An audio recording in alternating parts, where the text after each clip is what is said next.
Actually, you know what? Let's keep the music going for a little bit. Sorry about that. Good morning, good evening, good afternoon, wherever you are in the world. This is Andy, of course. Oh God, is this some bot in the chat?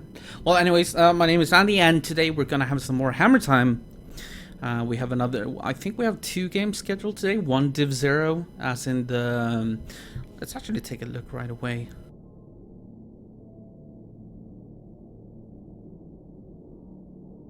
Oops.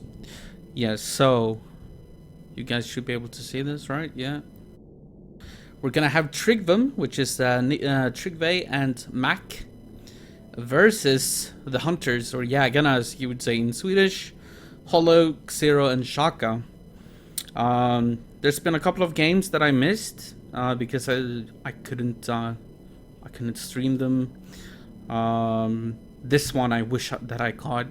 Hell Express, MM or Medic, Greco Goblin versus USA and Canada. What a game that was. We can look at the scores as well. The Americans, or North Americans, they won Airwalk. DM6 was won by Hell Express. DM2 as well. Shifter was won just barely by the Americans. CTN was won by the Americans. And then this DM4. I was watching this live, but I couldn't stream it. But imagine a 2-on-2 game on DM4 ending with 1 frag difference. That was such a great game. I wish I caught that.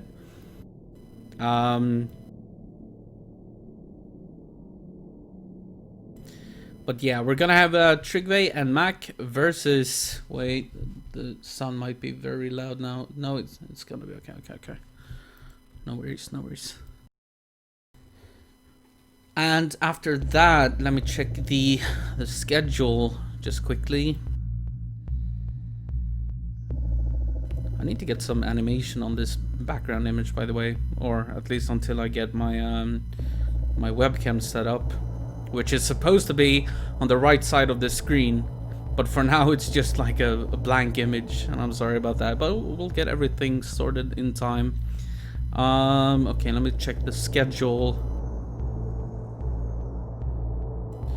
Man, I am on too many Discords. That is one thing that is for certain. Where do we have them? HammerTime, there we go. So, we do have Magnum 44 versus Flaming Thumbs after this, 1 hour after this. I might be able to catch that game, maybe? I'm not sure. We'll see how long this one takes. I mean, it is 6 maps after all, and we're already past 9, so I'm not sure. We'll have to see. But maybe I can catch that as well. I believe that is a Div 1 game, so 2nd division professional. If we go back to this scene, yeah, Magnum 44, Saman and Chimilu versus Flaming Thumbs, Flamer and Tumult. So that could be interesting as well. If I get to catch that, I'm not sure yet, but I'll see what I can do. Apart from that, I hope you're all having a good day. And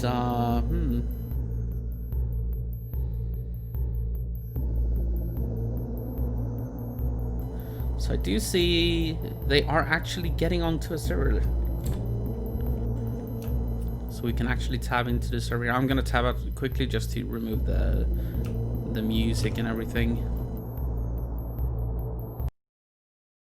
Don't need that anymore.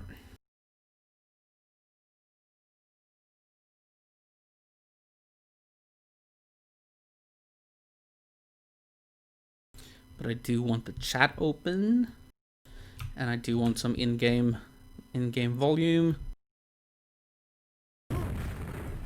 Something like that.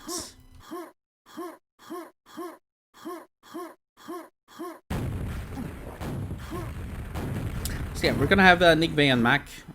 Very, very strong team. I feel like they... Well, they've played one game so far that they won 6-0. So, yeah, look out for this team. I think they won 6-0 at least. Xero is here, Hollow is here. They're only missing Shaka, and then we have both teams on the server.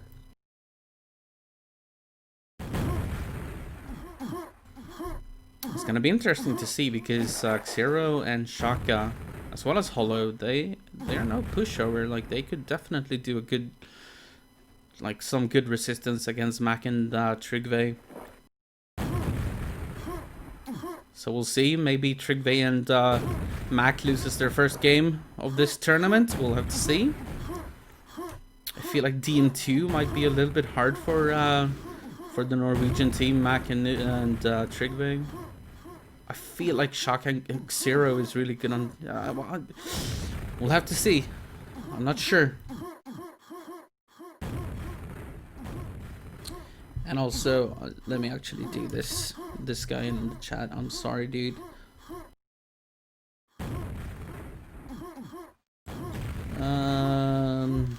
Gift a sub? No, absolutely not.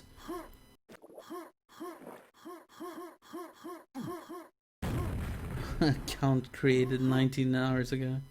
Yeah. Later, dude.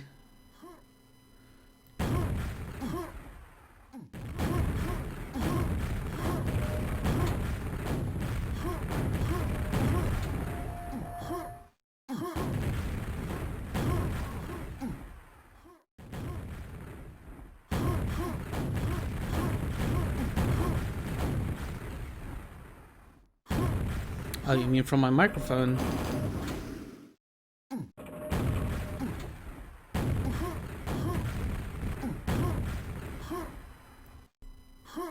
Yo, Axiom, nice to see you. Yeah, no, you're right.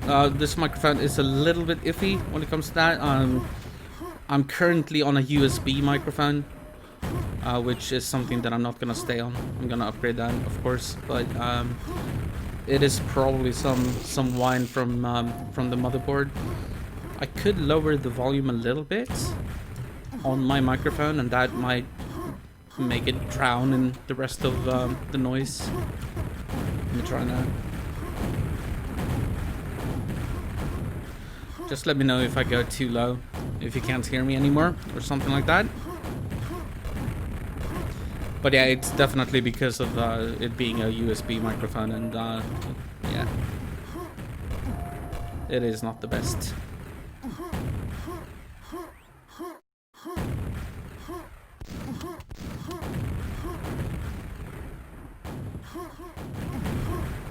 I do actually have a mixer and an amp ready. I just need a new microphone, and then any background noise should be gone, hopefully.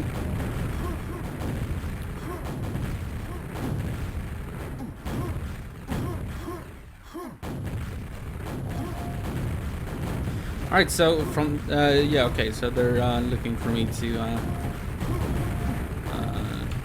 tell them that I'm ready.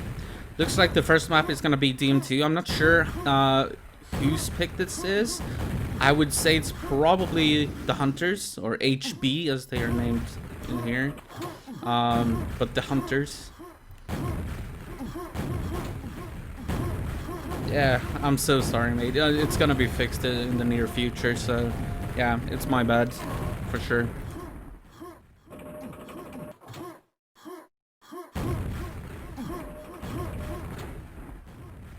Alright, let me let them know that I'm ready, and let's not ignore QTV, by the way.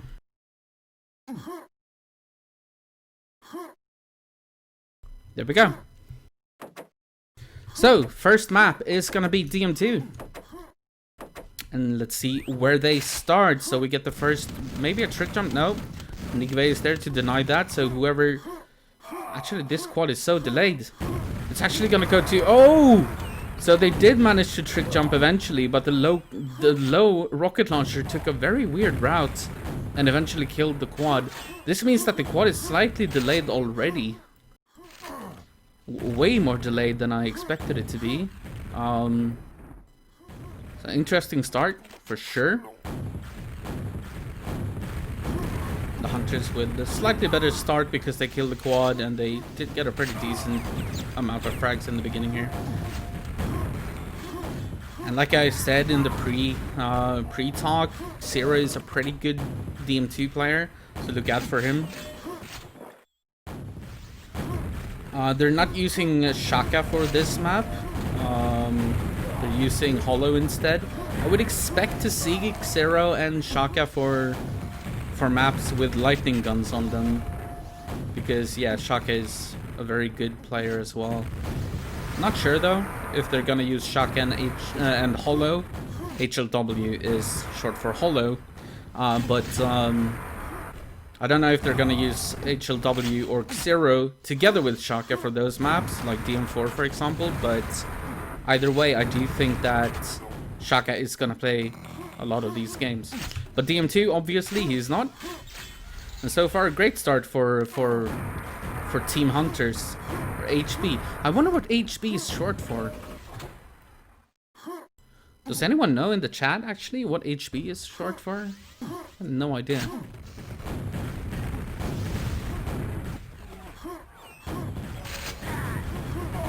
HLW getting a little bit trapped up here at the Mega.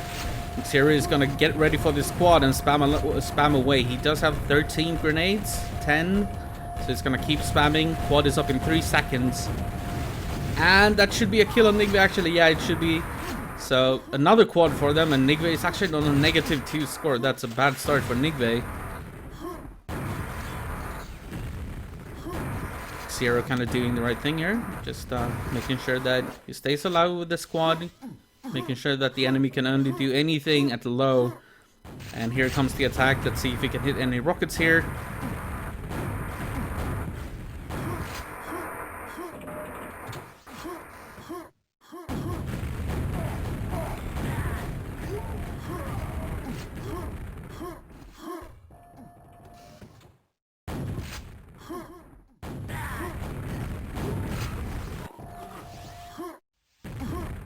Coil one, it's stable because the frame rate must be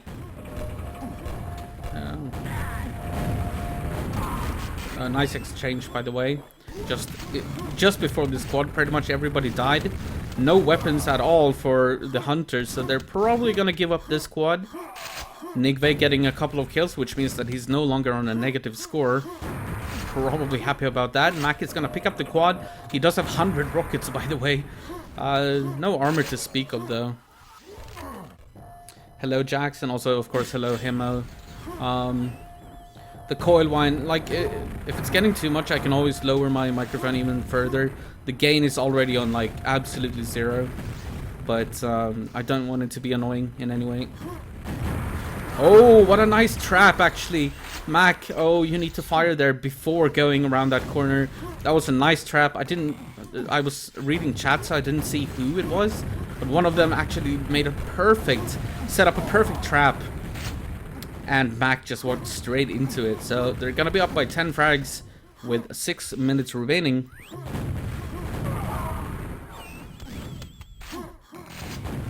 Oh, the thing is, I mean, the coil wine. I'm not sure. Like, I've changed nothing, literally, since the last cast. And I cannot hear anything, like, weird.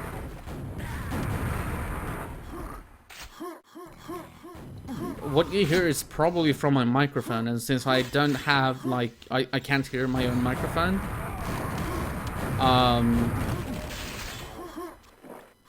That is probably what you hear.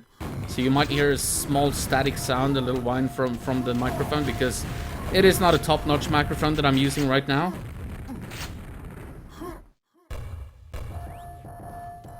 Yeah. No, I know. No, it's the microphone 100%, and that's why I can't hear it either. Like,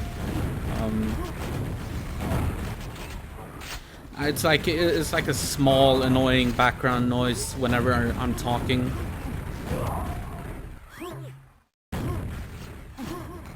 Or that's what it should be, at least, because otherwise I have no idea what you guys are talking about. Should be about the microphone and nothing else. Oh, what a grenade kill on the quad, by the way, from Zero.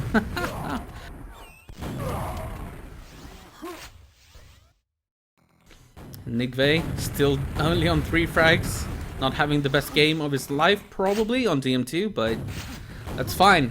So the way this tournament works, as I've told you on previous casts, is that they're gonna play all 6 maps, or well, there are 7 maps in the map pool, but each team chooses 3 different maps each. That way they are, and then you get like for each map that you win, you get 1 point for the tournament season. So the it's kind of like a league, like a sports league, with the playoffs in the end. A small annoying background noise whenever I talk. Isn't that just your voice? Thank you, homie, for that. Thank you very much.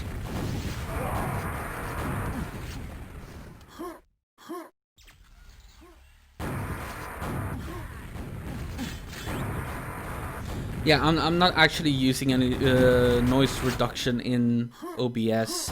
Maybe I could try turning that on, and maybe it could change things. I'll do that after this game, I guess, and see if it works.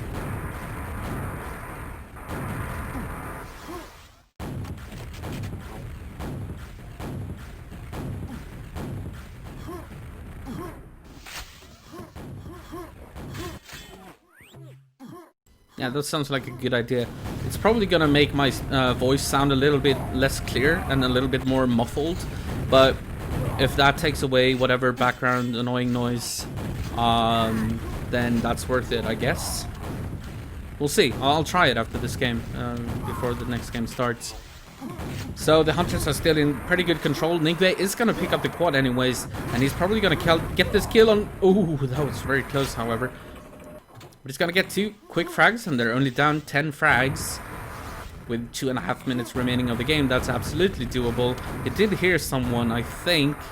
No, he did not. He thought the same as I did. I'm not sure, Viag, by the way, what config settings you're talking about. That part I don't know.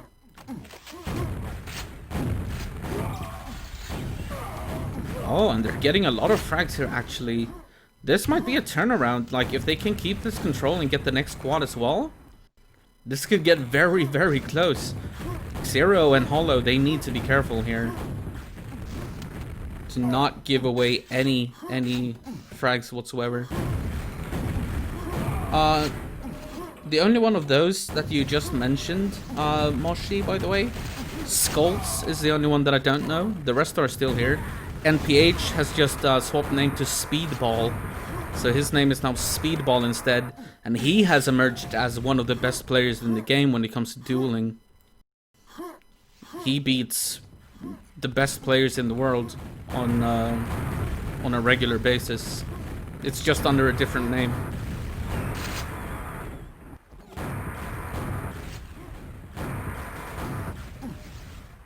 I still talk to Jesse every now and then, I think. Do I not? I'm not sure.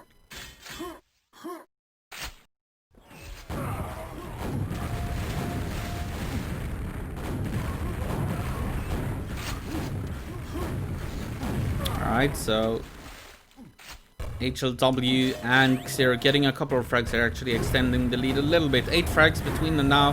40 seconds. Make that 9. Ooh. Yeah, they really need this quad. They cannot let Xero get this quad, and Xero is going to delay it till the very last. Yeah, so he's going to have the quad for the next 30 seconds. Granted, he survives. Oh, Mac accidentally killing a teammate as well. Yeah, 10 frags, 20 seconds. It's not going to happen. So the first point is going to go to the Hunters. And then I do assume that this was their map pick. So the next map pick should go to Mac and Nigve.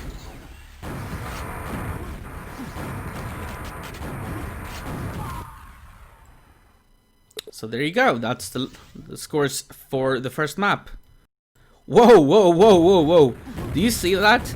Annihilator, Nigve and Xero dealt exactly the same amount of damage throughout that game. 6,247. That's almost... Well, I've never seen that before, I think. Where 2 people deal exactly the same amount of damage. That's pretty funny. Alright. So, the second map is gonna be CTN DM3. The map that has been ported to every single Quake and every other arena FPS out there. So everybody knows this, no matter which Quake you're from or which arena FPS you're from. And I assume that this is the choice of Nigve and Mac. I know Mac is a beast here, I do believe, so yeah. But yeah, if you're looking to find NPH on the servers, just look for Speedball. That's his new nickname, and yeah, he's owning it up. He's such a good player right now.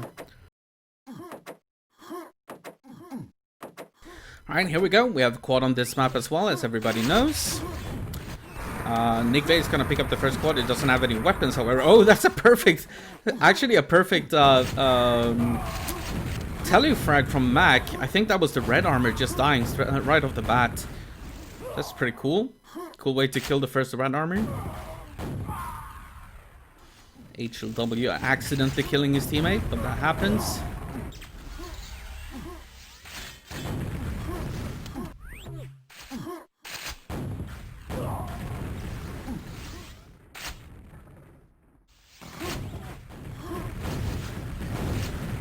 Oh, Nigve was trying to time the red there, but a little bit too early. Mac is gonna pick it up anyways, so they're fine. Oh no, that's a team kill, and then he died. That's bad, but they're still tied at 4, so not too much to worry about there. The next thing coming up is quad in 5 seconds. However, you need to get their HLW, otherwise you're gonna give it away for free. So here he comes. Mac is ready for him. Yeah, this is gonna be a free quad with a lightning gun as well. And of course, quad lightning gun. He's gonna get the red as well. This is a scary quad. You don't want to get anywhere near him. If I were the enemy team at this point, I would just try to hide. Just don't die to this guy, because he's pretty much unkillable and he's gonna kill you in the blink of an eye.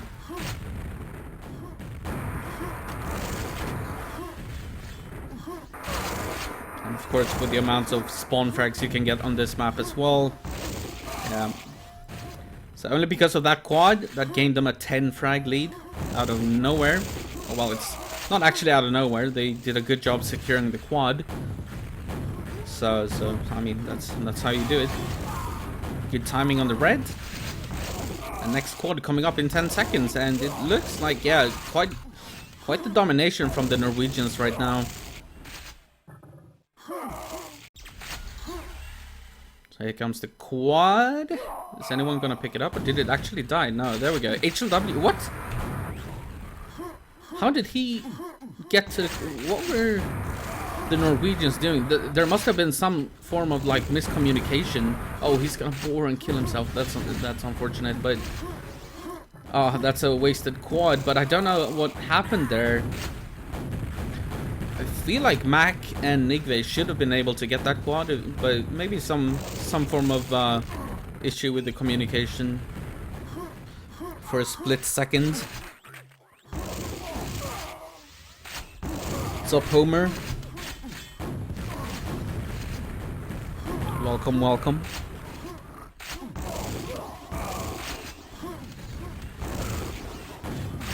Yeah, Mac getting so many frags here. Or the Norwegians in general.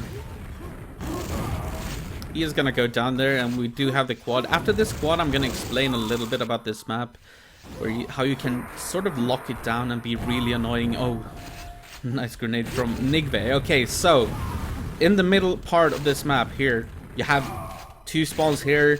You have access to this spawn, so you have, and you can also spam up here, of course. And if someone spawns up here, you can always kill them as well. So if you have one person here in this area and the other person in the yellow area denying this rocket launcher, that way you deny both rocket launchers and both armors, and that way if you have that set up, it's really hard to break it. It's pretty much a map lock in a 2v2. Oh, Mac, be nice to your friends, mate. And it's really annoying. It's really annoying to break. Of course, once every minute you have to get to quad, and that's of course always a good moment to break that control, which is exactly what HLW is trying to do here. Saka is so close to getting that, but it's gonna go to Trygvum in the end of the day, or Nigve, whatever you want to call him. And yeah, you can see that lightning gun, the quad lightning gun, how quickly people die. And also, I should mention that they did swap Xakang Zero, by the way, for CTN. Zero, maybe not known as being the strongest on the two newer maps, or well, if you want to call them new, Arawak and CTN DM3. I wouldn't call them new since they are like 23 years old, but still the newer maps. It's not the original DM maps, anyways. So yeah, 5 minutes remaining, and yeah, this is utter domination from the. But they keep hitting each other. I want to see the team damage after this game, just for fun, to see how much damage Mac and Nigve has dealt to each other.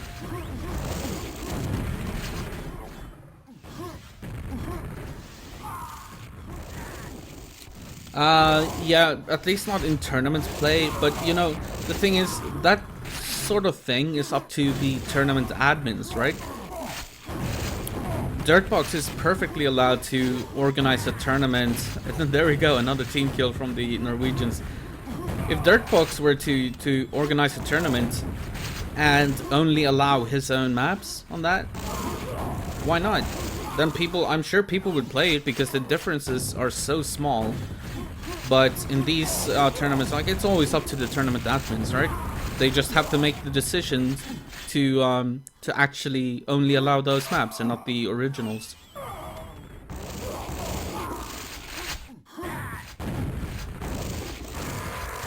So if you're a tournament admin and you're listening, then feel free to do that. I'm sure that people would play in your tournament because the maps are so similar still. The only thing changed are like a very few, like a few items here and there, and maybe widening some tunnels or whatever. But still, like, yeah, it's up to the admins.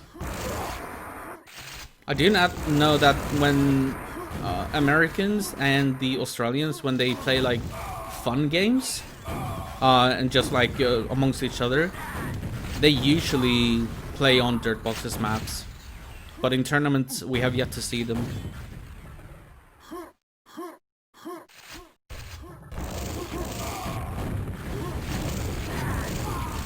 But that's, yeah, like I'm trying to say, that's to no fault of the players. That's up to the tournament admins. They have to make that decision.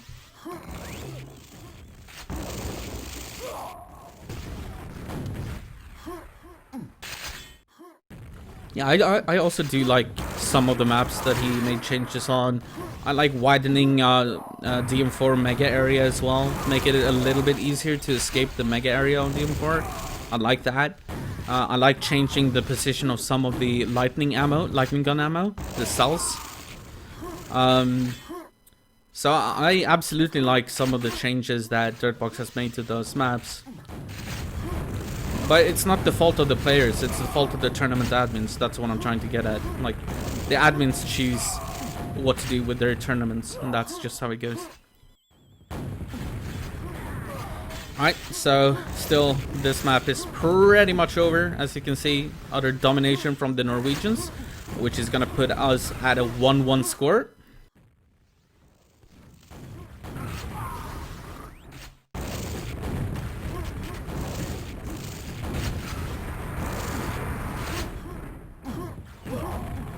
But the thing is, I do think that players would play in those tournaments. The changes are so minuscule. Like, yeah, if you make a tournament with completely unknown maps, you probably won't have many signups. But the changes that Dirtbox has made are so small that I absolutely think that people would play them. I don't think that they would mind. They play them in fun games, maybe not so much in Europe, but in the US and in Australia, they pretty much only play those maps from Dirtbox. So I'm sure there would be players. Someone just has to do it. And if it completely falls flat and fails, and you only get like 2 signups, which I absolutely doubt, but if that happens, then at least you know. It's just that nobody has tried yet. Nobody has tried.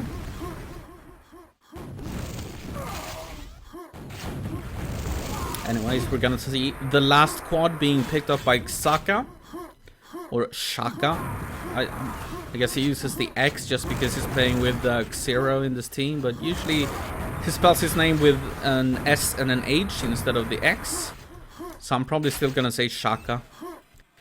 Kind of like the, I don't know, the Mandarin pronunciation of the X.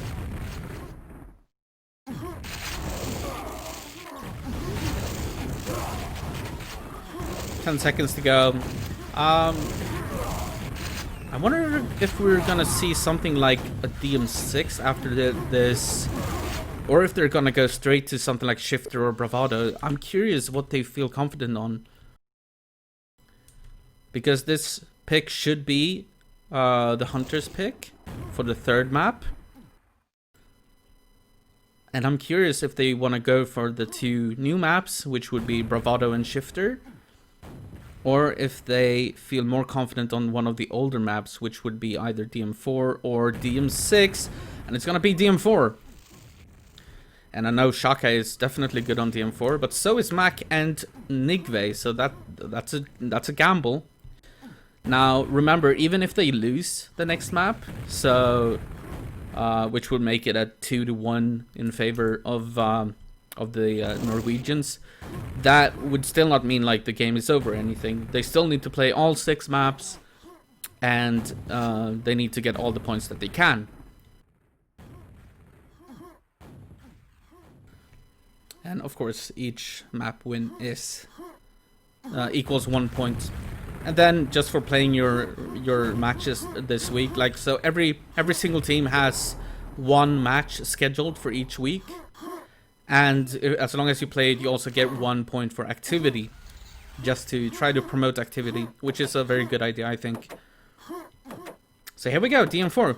I'm not sure which way this is gonna go. They're not gonna swap in Xero. Xero is still gonna sit out, so they're gonna use Hollow and Shaka. Trygvum and Mac, I should mention, by the way, they don't have a third player. So those 2 players, they need to play every single map of the entire tournament. The map score so far is 1-1, so 1 point each. DM2 was won by the Hunters, which was Hollow and Xero playing that one. And they swapped in Shaka, and they lost the CT and DM3. And now we are on the third map, of course, being DM4. Nigve with a very strong start, by the way. Oh, and, oh, right, actually, wait, let me scroll up. So, team damage, Nigve, so team damage 333 and 258. Okay, it wasn't that bad. It definitely looked worse because they got kills on each other all the time, but yeah, it wasn't too bad. Nice attack from Shaka here. He might actually challenge this red armor coming up, and that was a great attack, getting both of them killed. And he's gonna get this red armor as well. Maybe, yeah, his teammate is because of the spawn. So HLW with the red armor. That great play from Shaka to really break the control of the armors. Unfortunately, it goes down because Mac did pick up the yellow.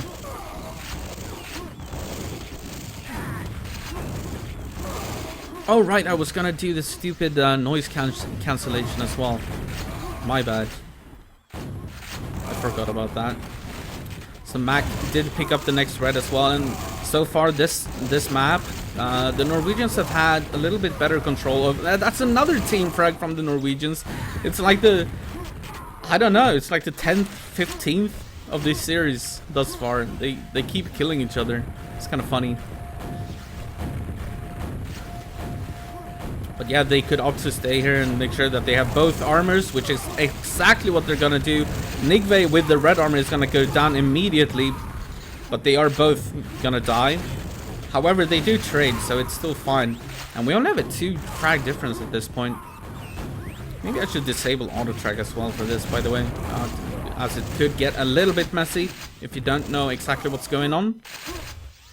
But HLW did spawn the red armor, and he got the timing on it, but then he gave away a lightning gun pack to Nigve, or whoever was down there, Mac maybe. And that's dangerous. You don't want to do that.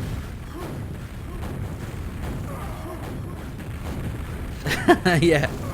DM4 is a messy map, but it's amazing to play if you ask me. If you're on low pings. I don't really like it on high pings, but both of these teams are on as low pings as you can get in Quake World. And then it's an amazing map to play. So much action. And they keep trading. They're actually tied. So yeah, tied in score. Well, two frag difference right now, but yeah, this could go either way. They need to start controlling the armors a little bit. So on this map, the normal thing to do is that you almost always have one person on lightning gun, just trying to deny this lightning gun from any enemy. Come on. So deny this. The other person can run the armors and make sure to get this red, maybe get the yellow, and then back, shoot a little bit, and then go back for the red or whatever. But you always need to have at least one person on the lightning gun. You cannot give away free lightning guns. HLW with a good timing on this red, so he's gonna pick up the red, and they have actually taken the lead now. From what looked like a really bad start, has turned into a pretty good game for the Hunters. And he should have timing on this red as well. No, he's gonna die to his teammate. Now he needs to tell Saka to go. Okay, actually, HLW is gonna spawn the red. That's so lucky. So they're gonna keep control over the red armor. Next one coming up in 10 seconds. Neither of them has any armor right now, though. So this is a good moment for the Norwegians to make a push. HLW, as you can see, who actually Shaka, I mean, went for the yellow, but they did lose the red armor. Didn't matter too much though. He still got the kills. Shaka with 1 HP survives. And he still has so many cells, so he can still do some damage. As long as he just dodges the rockets. Ah!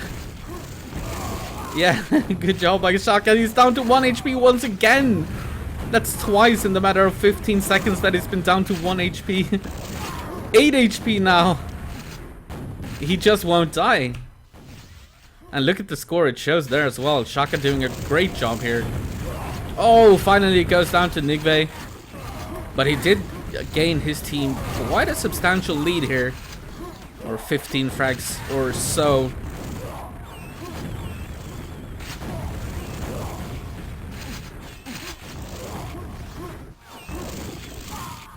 Still no armors really for the Norwegian team. That's what they need. HLW down to 4 HP. Nice defense from the Norwegians, and he should definitely go down here. Nigve down to 1 HP. Still gonna get 1 frag. Almost a second one. But armors. Red is gonna spawn now. He's gonna get it.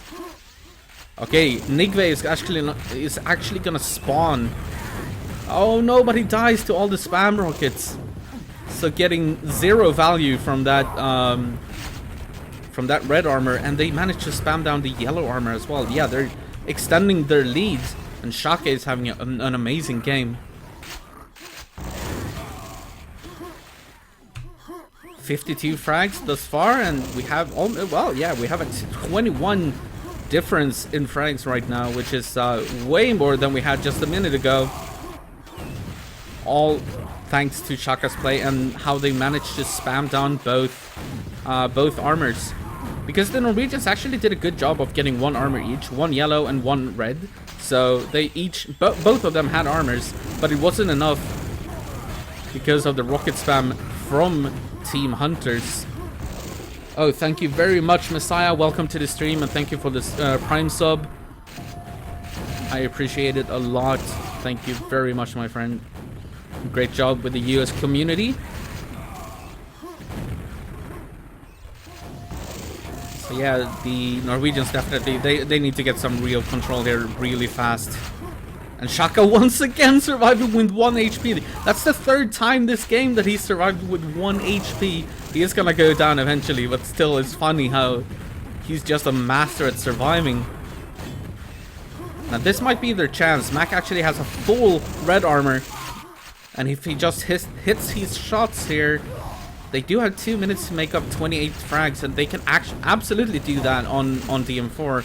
No, but he's gonna drop down. They're gonna give away red armor. I think he should probably camp exit here or something. Red exits. And there we go. He is actually... No, he's gonna get kills on everyone. HLW playing this perfectly. I think he actually rocket jumped up to the lightning gun. Eventually goes down as well. Of course, this is a very chaotic map. You will see people having at least 40 deaths pretty much every single map that you play on DM4. But that's just how it goes. Nice rockets from Nigve, but the entire red armor is already gone. And now time is running out for them. And this is not what I expected on DM4. I actually expected the Norwegians to do better. I mean, they did have the start of the map. The first like 5 minutes or so were definitely in favor of the Norwegians. But then Shaka woke up and look at that frag difference. He has 70 frags. Did unfortunately kill his teammate, so he went down to 69, but 69 is a good number. 1 minute remaining, and yeah, we're up to 34 frags now, and nothing is really... Yeah, nothing going the way the Norwegians want right now. Even though they do have a little bit of control right here, but that's not gonna be enough for this frag discrepancy. And like the thing is, this frag difference, it happened through that one extreme run that Shaka had.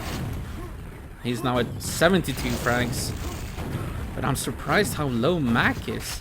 Mac is known as one of those Div 0 players nowadays who... he's probably better at duels than 2-on-2, but he's an amazing player regardless. But he's definitely falling behind in on this map at least. Alright, so that's the final score, 118 to 88. Shaka definitely carrying this game. And now let me tab out for just 1 second and see if I can change this.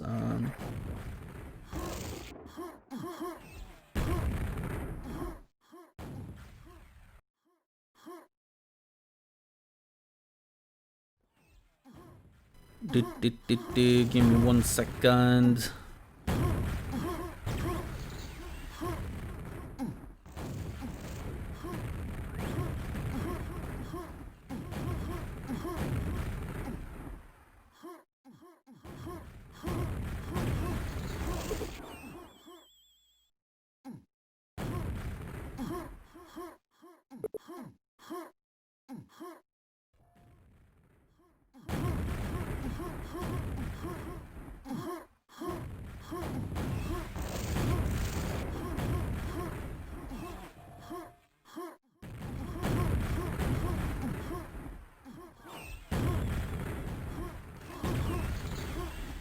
Alright, I'm gonna tab back in, and as you can see, this is gonna be Bravado as the pick for Mac and Nigve. Alright, so embarrassingly enough, my OBS is too old for the noise gate and for the noise cancellation. I could do it probably in Windows, but I'll fix that until next stream. I can't be asked to do it mid-stream. But here we go. This is Bravado, one of the newer maps in the pool, which is cool. And I know that Mac is a beast here. People have told me. And they did win their last series on this map, so... Here we go. They're still gonna play HLW and Shaka, by the way. They're not swapping Zero in for these maps. I would assume that if we do see DM6... if we do see DM6, Zero might be back into the lineup. Actually, that would make perfect sense. This is the... Let's check the last scores as well. Alright, so the first map pick was the Hunters. They picked DM2. They won that. Actually, they've won each map that they picked. So the next map pick should be...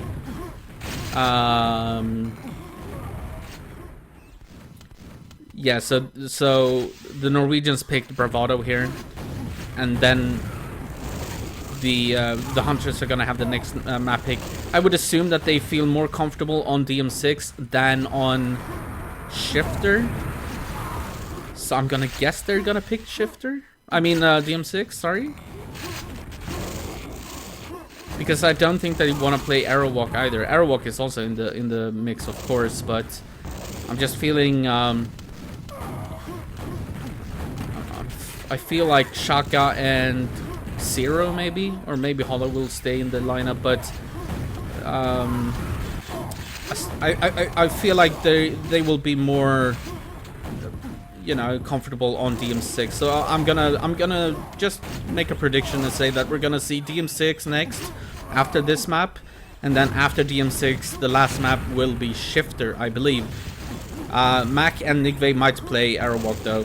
They might do that, but I feel like they might abuse the fact that their enemies, the enemy team, aren't that used to playing the new maps. So that's the way I would think, at least. I would think like, well, they're probably not comfortable on Shifter, so let's play Shifter instead of Arrowwalk. But who knows? Yeah, exactly, Higgs. Like, I'm also sensing that older versus newer maps, and team hunters definitely picking the older maps, while Mac and Nigve pick the newer maps, and they definitely feel more comfortable there than their opponents. And that also shows in the start of this game. None of the quads have really made a big influence, but most of them had just died whenever they were picked up. But still, pretty decent lead for the Norwegians at the start of this game.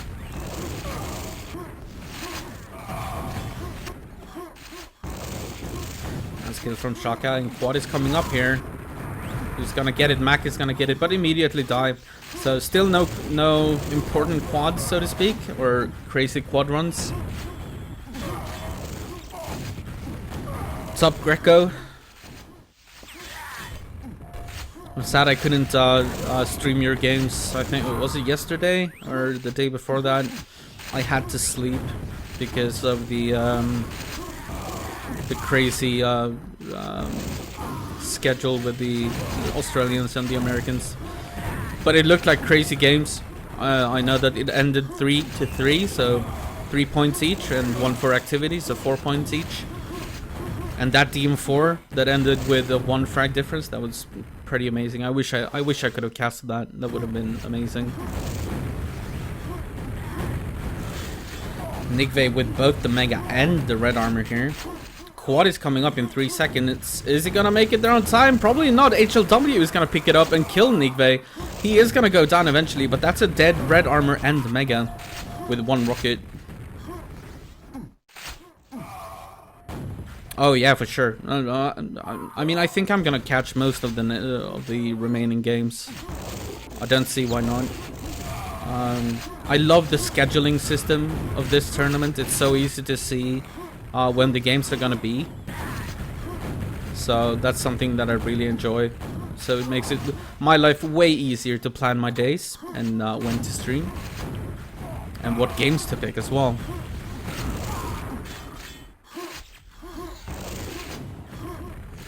So we're pretty... No, Mac has both the Mega and the lightning gun and the red armor right before quad. 10 seconds. If he doesn't lose too much HP here, this could be the first real quad run that we see. And here we go. 2 seconds. 1 second. Here it spawns. And he still has everything. This could be a big quad run for Mac. He should get a lot of kills here, unless he messes this up and kills himself or something like that. But yeah, you can see people just melt from that lightning gun when you have the quad. And timing on the red as well, so he's gonna pick up the red now as well. There you go. Still has the Mega, he still hasn't lost the Mega. And look at that, how many frags was that? It was like 10, 12 frags or something with 1 quad run. So that's the first real quad run that we get to see on Bravado.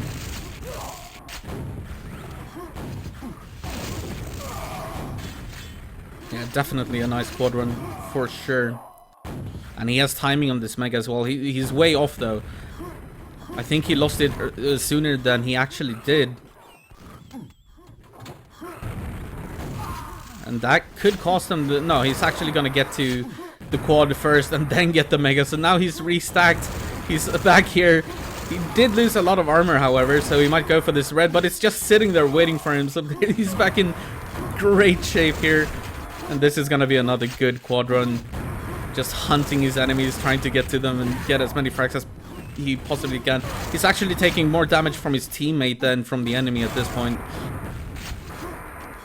Nigve not showing any mercy to anyone, not even his teammates.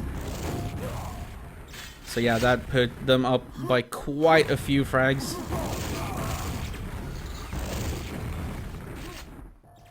Yeah, it does seem like yeah, we see another team frag, by the way, from Nigve there. Definitely seems like a new versus old map kind of team disparity here. Like the... Oh god, everybody missed this quad apart from Mac. That's a free quad for him. He'll be losing the timing a little bit. And he once again, he's been controlling this mega for such a long time now. The last 3 or 4 megas has gone to Mac, so that's good item control from him. And if he wants it, he could get either yellow or red here. He could choose, pick and choose as he wants. Okay, he's gonna give the yellow to his teammate and then get the red for himself. If he survives, he does not. But Nigve is there to save the day, or is he? No, HLW does pick up the red armor, but immediately dies. But that's, yeah, more than double the frags with only 2 minutes remaining of the game. So that's unfortunate for Team Hunters. But yeah, since we are kind of following this, you know, old maps versus new maps, I would assume we're gonna see DM6 next. But let's remember something about DM6. There's one thing we should keep in mind. Do you remember the DM6 tournament that we had just a month or 2 ago? And do you remember the winner of that tournament? Well, if you do, you will know that it was a Norwegian, and his name was Nigve. So he is a very good DM6 player. So even though it's an old map, it could still be very scary for Team Hunters. But I would assume that's still gonna be their map pick. It's either gonna be that or Arrowwalk, I would assume. And once again, another team frag from the Norwegians. They just don't like each other, do they?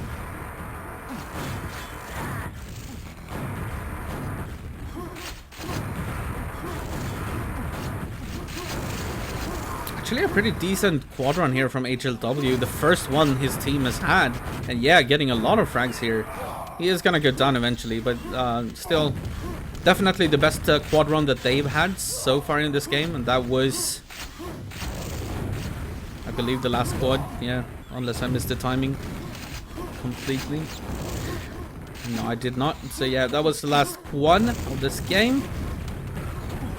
And unfortunately, it was the first real good quad run as well for their team. So we're gonna head into map number 5. We are currently split 2-2 after this game is over now. 132 to 73. Mac with well, okay, they actually only had 1 team kill each, but it feels like they kill each other all the time. But yeah, Mac with that quad run. Yeah, okay, it was 9 frags. I thought it was, I said 10 to 12, but yeah. So here we go. I'm predicting DM6. Yeah, team damage. Mac dealt 139, 159 from Nigve. Actually, yeah, it's not too bad actually. It just feels like they hate each other. I don't know why. So let's see. They're still trying to decide. I think they're deciding between Arrowwalk and DM6. I would be very surprised to see Shifter here. They might also be talking about bringing Xero back into the lineup and who to sit. And yeah, they're even talking about it in, yeah. Okay, so DM6 is going to be, and Xero is going to sit out, apparently, from the looks of it, because I do understand Swedish. Alright, so they're gonna do it like this. They're gonna pick DM. Oh, that's a beautiful jump if you nail it. Mac did not. And yeah,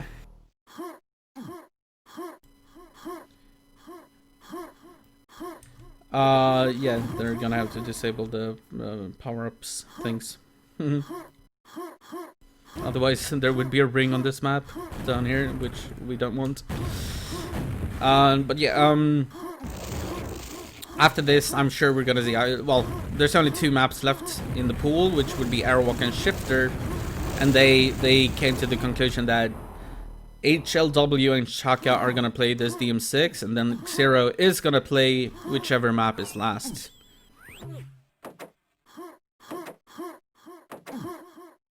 Alright, so here we go, DM6. We know that Nigve is really good at it. He won the one-on-one tournament on DM6 only. Good start from Nigve getting, well, he killed one and then killed himself with that first grenade launcher. It happens, and Mac is gonna pick up the lightning gun, the most important weapon on this map. If you get a lightning gun on this map, you are so dangerous. Half of this map is all about denying your enemy team from getting any lightning guns, and that's the reason. He was actually up against a full red armor there, but he still won the fight quite easily because of the lightning gun. He's down to 25 HP though, so he's in trouble and he's gonna die. He is gonna leave a lightning gun pack though. Nigve should acknowledge that. Get the pack, get the pack, get the pack. And yeah, he finally does. He's down to 4 HP, however. But that's a good denial of the lightning gun. Good job. Some more team damage, but that's okay. He does have a lot of red armor left, so he can leave this to his teammate if he wants to. Now just make sure to hit the lightning gun. And yeah, so to explain this map a little bit, for those who don't know, if you have one person around this mid area just denying this lightning gun, make sure that the enemy does not get lightning guns. You can stand up here, you can be downstairs if you want, wherever you are, just make sure they don't get the lightning gun. The other guy will most likely be here in the red armor area, making sure to pick up the red, and then they replace, swap sides, and just rinse and repeat. And if you can do that, you have a very good like map lock on this. It's not actually a map lock because you do give up the entire other side of the map, but there's only a rocket launcher there and a green armor. They do have the mega, but it's still not enough against a lightning gun.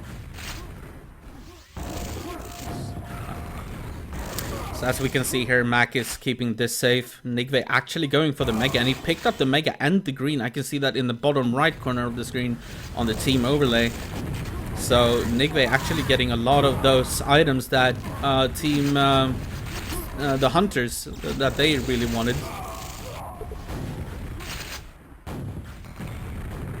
Oh, nice job here from Mac keeping this safe. And Nigve eating the first rocket, but he's gonna survive. Picks up the red armor as well, and yeah, heads down here to make sure that there are no lightning guns for the enemy. Don't want to give them any lightning guns.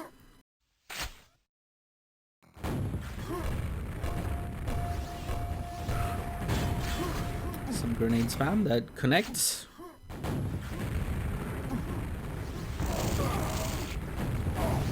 And now when they know that the little hatch is open, oh, they might give away at least one lightning gun now. Maybe. Yeah, they did, but it was fine anyways. He did manage to get the kill. That gave him a couple of free cells as well. You can keep track of when this hatch here is open. So here's one rocket. Lightning gun. Is he gonna survive? He still has a lightning gun, so let's see what he does. And Nigve didn't quite realize. Well, okay, he did go down to Mac. So that lightning gun did die. But yeah, I was trying to say that you can track when that is open by just the sound cues. Nice kill. That's gonna give... Okay, never mind. A little bit chaotic here for a little bit. Of who's gonna control red armor. They're both teams are just trying frantically to attack the red armor room. And eventually it looks like the Norwegians did come out on top of this control. As you can see, Mac is in the big area with red armor, just denying that lightning gun over and over again. He does eventually go down, but Nigve is there to clean up, so he's fine. Now all he has to do is just try to take as little damage as possible here. Don't... Okay, he's gonna have to pick up this red for sure for himself. Okay, never mind. He's gonna give it to his teammate, even though he doesn't have a lightning gun, but he might get one anyways. Okay, he did have a lightning gun. I just never realized when he picked it up. My bad. But he is gonna go down and he's gonna drop a lightning gun pack as well, which is always dangerous. Like, lightning gun packs are very, very important on DM6. But as you can see, the scores are definitely favoring the Norwegians for now. Nigve showing that he indeed is a very good DM6 player. Now Shaka doing some real good job here. He's gonna take control over the red armor room. And if he can deny some lightning guns from the enemy here... Yeah, this is safe. They need to communicate that this is safe. I don't think that Shaka should be here. I think he should be out denying lightning guns here. Making sure that the enemy does not get one.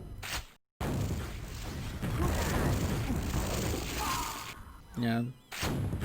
Otherwise, exactly that might happen. We're gonna get a couple of frags here though, but...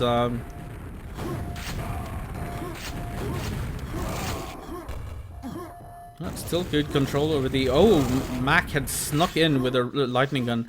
This is why it's so important. You need to deny that lightning gun, otherwise something like that might happen. It did work out this time in their favor, so it worked. But it's so scary if you let them have one. They can sneak up on you whenever you least expect it.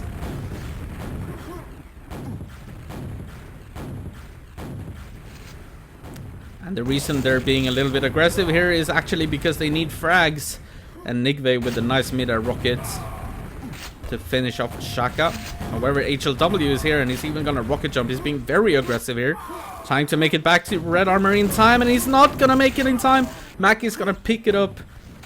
And he already had a lightning gun as well, somehow, probably from a pack. So he's immediately gonna turn the tide again. Turn the map control to the back into the hands of the Norwegians. Oh, they were making such a good push though, but they still have 3 minutes. Like, if they can take over red armor once again and be as aggressive as they were trying to be there, they can still win this map. Absolutely. But they do need to make a push for it very soon. And right now they're just dying over and over. Oh, that's a good start. HLW did go very, very low though. It's down to 9 HP, but he's gonna kill everybody, so this is the chance. No, no, the spawns are perfect for the Norwegians. They actually both spawn red armor, so that's gonna make life so much easier for them. No lightning guns though. Oh, well, that's a lightning gun pack, so one of them is gonna have one. And that's Mac, and he's gonna die. Gonna trade frags there, but now there shouldn't be any lightning guns here. But once again, the Norwegians establish control over the red armor area. So unless something magical happens here, we are gonna see at least 4 points for Team Norway, or Team Trygvum, or whatever they're calling themselves. I'm gonna say Team Norway because it's the only pure Norwegian team.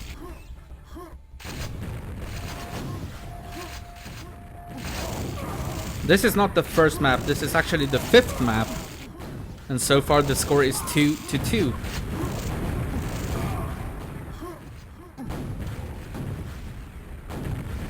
We have 1 minute and 20 seconds remaining of this. Nice attempt of a rocket there. You always try to time that rocket. Oh, don't hit your teammate. You guys have been doing that enough this series.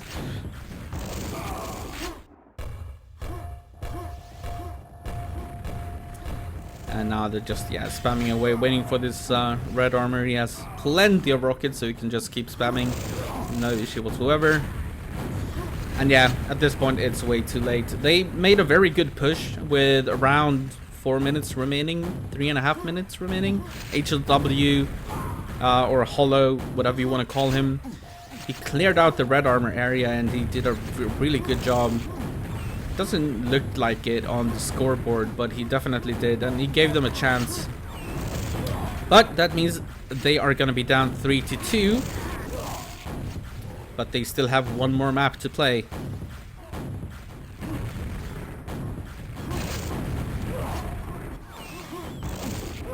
Yeah, the thing with Aeronauts is that don't be so sure because of this 6-map system. In the Big 5 scenario, I would definitely put my money on Aeronauts, but when you add Bravado and Shifter into that, you never know. Okay, so the last map is gonna be Arrow Walk. It's not gonna be Shifter. We're not gonna get to see Shifter in this series. But we get to see the second map that has been ported to every single Quake and every single Arena FPS. So we get to see the two most popular maps in the world when it comes to Quake-like games.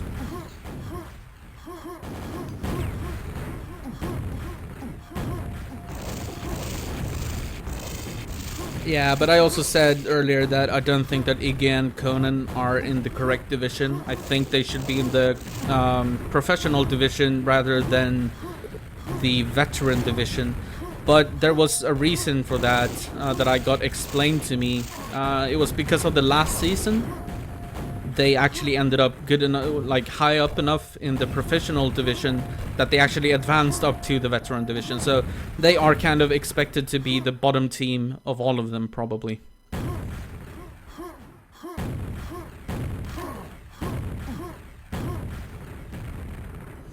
Alright, so I guess we're gonna see Zero and Shaka for this last map between these two teams.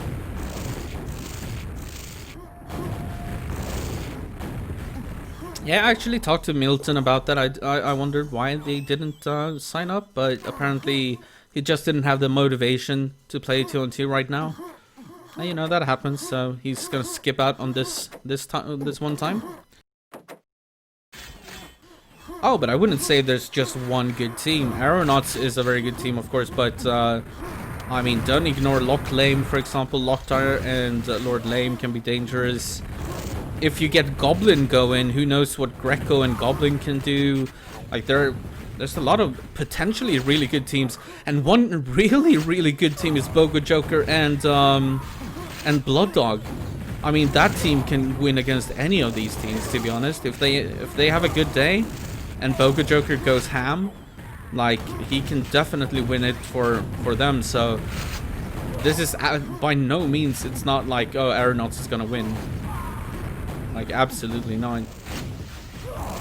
Don't ever believe that. And what a good start, by the way, from Shaka and Zero on this map. This is a very good start for them.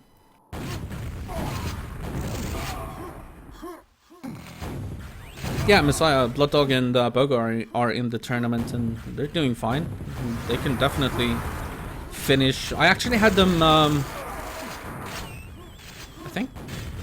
I think I rated them second or something. I did some predictions at some point, both for this tournament and for the 4-on-4 tournament, and I think I had Blood Dog and Bogo as second, actually. So we'll see. Nigve once again killing his teammate. They just hate each other in Norway, I guess.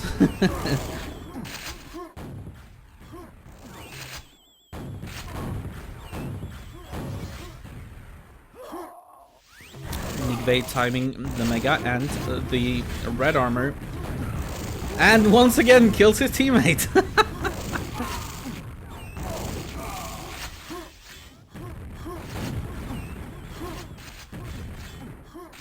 And Messiah, there are other North American teams, of course. Aren't you in this tournament even? But in the lower division, I think. But in the top division, we do have Blood Dog and Bogajoker, of course. Mac with the quad here. This is a good opportunity for them to turn this map around a little bit. Unless they keep killing each other. Oh, this is good play. Clearing out the lightning gun area. Oh, he has to be careful here. He's not very healthy, but with that lightning gun, you can do so much damage. And that makes it almost a tight game.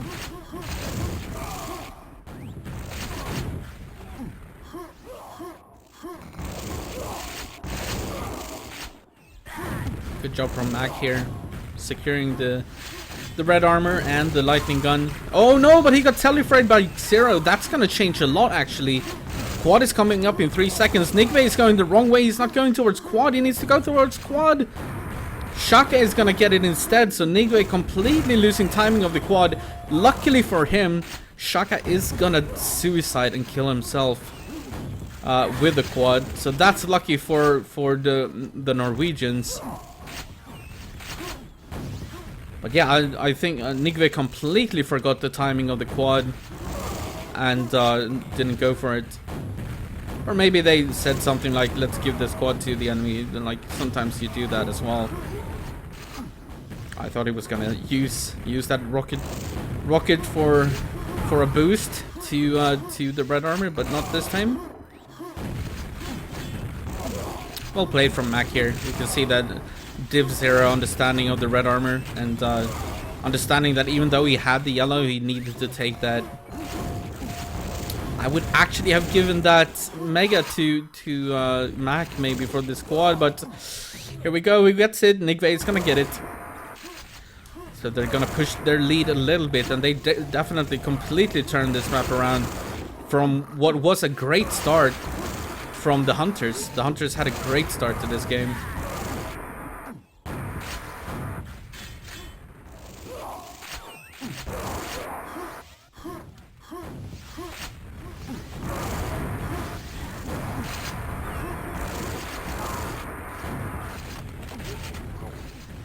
Yeah, what he means to say is that Blood Dog and Bogo are Canada and USA, not Mexico. I don't think we have any Mexican players in this tournament. Not sure though. Maybe in the lower leagues somewhere? I'm not really sure. But yeah, Blood Dog is Canadian. Living in Boston though, so I guess you could call them both American at this point, but and Bogajoker is American, living I think in California, in the Bay Area or something like that.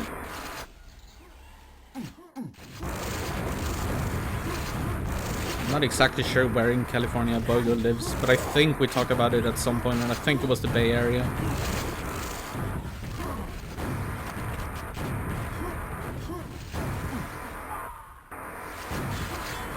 Yeah, San Francisco. Yeah.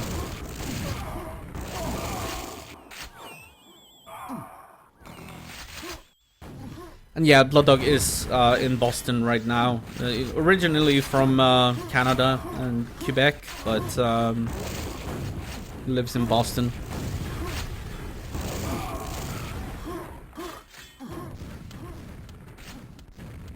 Alright, what is coming up in 5 seconds? Shaka is getting ready. They definitely need this quad. And they need to start fragging. Getting them frags. Where are the Norwegians? They're just hiding out somewhere. Oh, they were setting up a trap for the quad. Beautiful play from Mac and Trygvum. Just setting up that trap and killing the quad. Pretty much denying maybe 10 additional frags.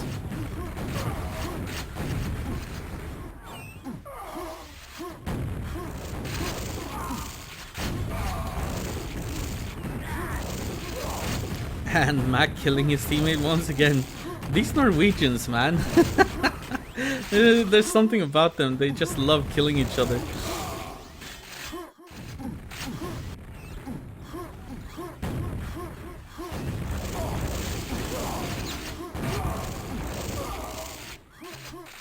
Alright, time is running out a little bit for the hunters. They definitely need the next squad in 5 seconds. They need this badly, but I don't think they're gonna get it, to be honest. Oh, Shaka is gonna get it, but he doesn't have anything when it comes to armor. He does have a lightning gun though, and no, he kills his teammate instead of the enemy. That's the wrong target. And that's gonna lead to death. No. It feels like they've had so many chances to turn this game back around, because they did have the start.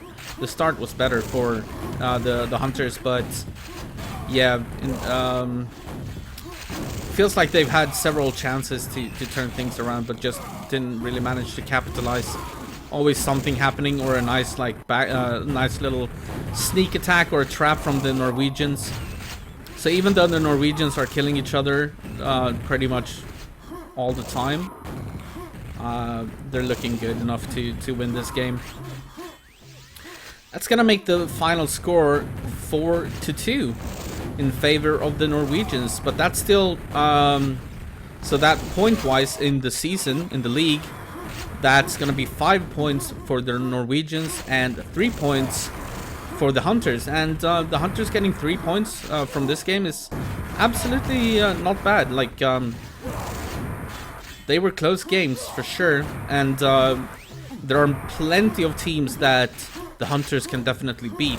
So I expect them to be up there somewhere top 4 or 5 at the end of this season. And that's why every single point is so important, right? Like, every single point that you can get, like, even if you can just get like 1 point against a really good team like Aeronauts, if you lose 5-1, right, you still get that 1 point and then the activity point, so that makes it 2 points against one of the best teams, right? So every single point is gonna accumulate into you know, the final standings at the end of the season. So it's so important to win every map that you can, and I love that system. I love that system so much better than if this was like a single bracket or something. So you get 3 maps maybe, or maybe even just 2, and then you're out of the tournament, or maybe down into a loser's bracket, and you might be unlucky and having to play another really good team, and then yeah, you get 2 games and then you lose. Oh my god, they're so unlucky. The quad just got telefragged by his teammates. That's so unlucky.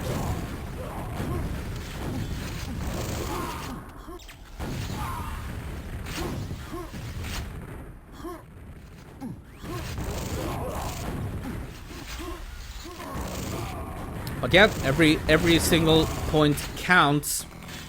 So this is gonna be 3 points for the hunters and 5 points for the Norwegians. Let's check the last scores to see the exact scores. So DM2, that was of course the hunters pick, ended 41-29. It was never really close from what I remember. It felt like they had pretty good control over that map. CTN was a slaughter. That was of course the pick of the Norwegians. Then the hunters picked DM4. That was a very close game, however, but they managed to win that. And then the Norwegians picked Bravado, which they kind of dominated. Now, it was a like someone said in chat, like we saw this pattern of like old and new maps being picked, which ended. Well, the run kind of ended, like winning your own map pick ended on DM6, where that was the pick of the hunters, but the Norwegians managed to steal that map. Otherwise, this would have been a 3-3 series. So definitely good job on them to win the DM6. But Trygvum is very good on that, and Mac is no slouch either. So yeah, they won DM6, and then of course they won Arrowwalk. I did feel like Arrowwalk, there were numerous times where the hunters could have turned it around, but didn't really manage to. Now let's tab out for a little bit. Let's check the schedules here. So yeah, professional, we were gonna have Flaming Thumbs, Flamer Tumult, versus Magnum 44, Semen and Shmilu. I don't know if that has started. Let me check the servers. And if it hasn't, or if it's just started, I might cover that, because why not?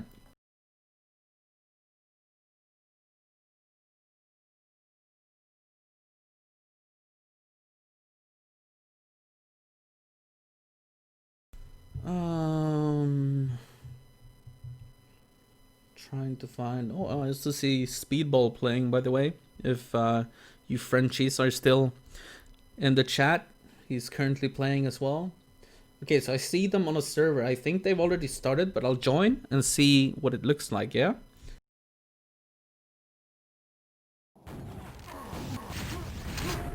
Alright, so they are currently on Arrow Walk. Let's check last scores.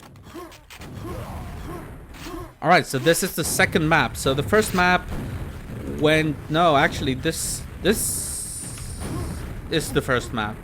Never mind. Enemy is a completely different team. So this is the absolute first map. So we're just catching the start of it. Nice. I'm just gonna tab out quickly. I do need to see some information on the side here.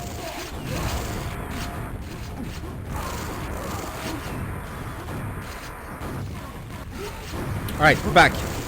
So I have no idea who picked this map, but from the looks of it, it might have been Magnum.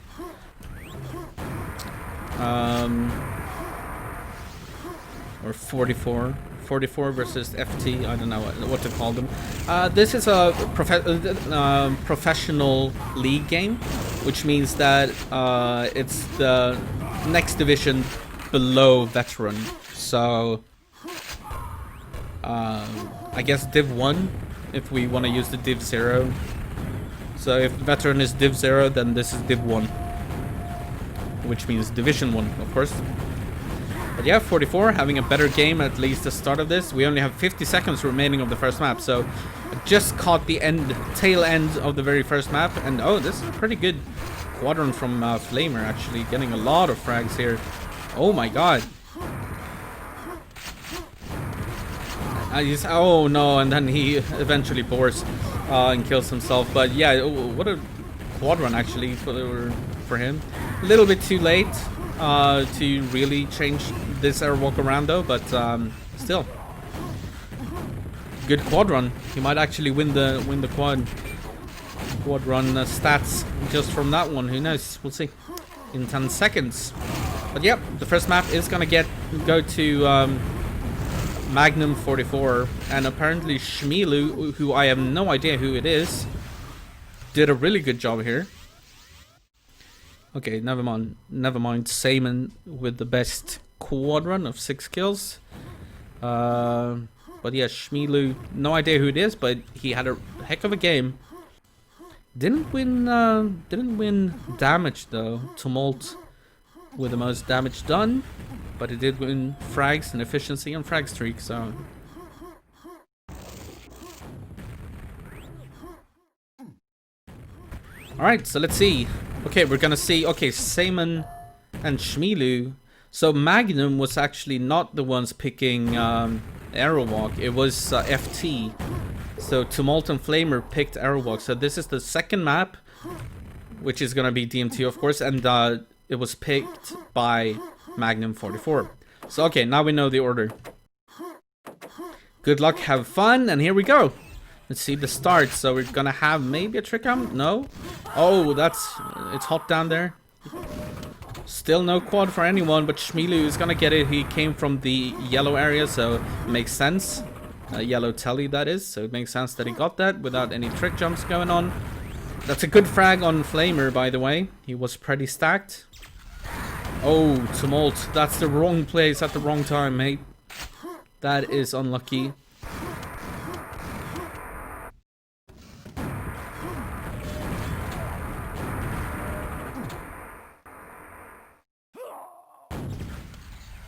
Alright, so once again a good start for Magnum 44.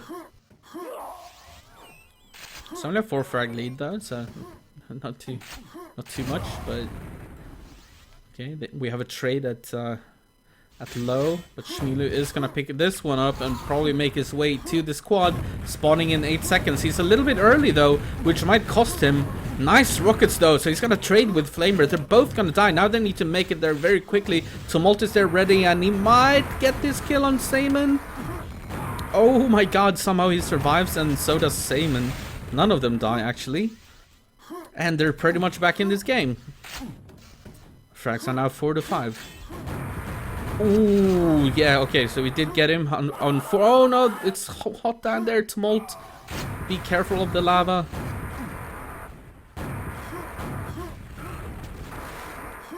That's your teammate, by the way. Don't be... Oh my god, he almost killed his teammate once again. They do need to communicate.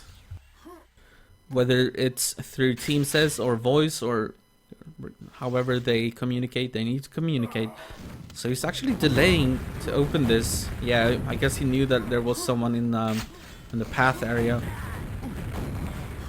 Pretty good rockets here, but yeah, I don't know if he's gonna be able to make it to quad. We're gonna have to see. It's coming up now in 2 seconds.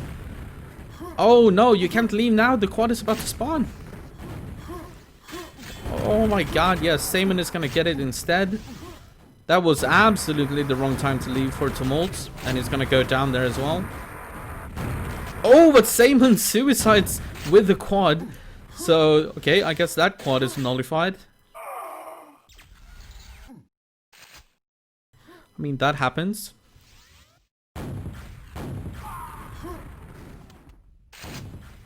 Should also, should probably change the stream info, since I wasn't really planning on doing this game, but I felt like, why not? I feel like I'm doing well. I had sushi today, so, you know, that means I feel good. So why the hell not? Yeah, this is hard to watch. Yeah, a lot of mistakes being made, but oh, what a nice mid-air rocket from Shmilu. Shmilu. If anyone knows anything about this player, please let me know in the chat who Shmilu is. Or Saman for that matter. I have no idea. Magnum 44. Oh, he finally gets him with that grenade. No, but like the last like 10 days or so, I think 8 of them have been sushi. It is so addictive, man. I'm like, I can't believe how addictive it is. Magnum 44 taking a very firm grip of this game. Tumult is back to 0 frags. He's been killing teammates and dying in lava. He actually has 6 kills. And now he died in lava again. It's like his biggest enemy. Like, he's got 6 kills, 1 team kill, and a -1 score. So he's died in the lava 5 or 6 times. Like, that's unlucky.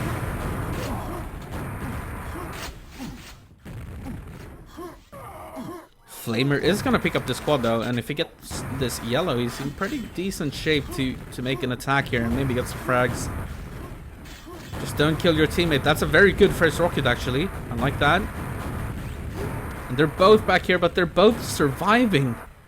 He just can't seem to get the kills. Okay, so there you go. That's the first one. Tumult actually kills Shmilu on the other side of the map as well.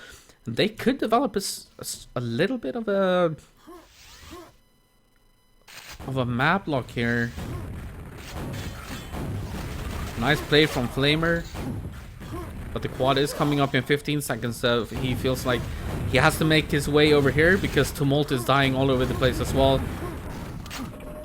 But yeah, this quad should go to Flamer if he plays this well. Alright, he does not play it well. And Shmilu is gonna pick up the quad. Almost dying though, down to 8 HP.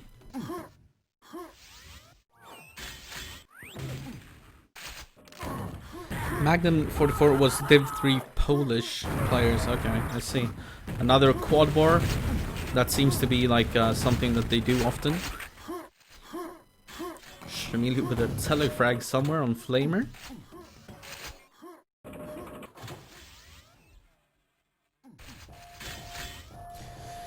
How are divisions decided for this tournament? Okay, so this is not the first season.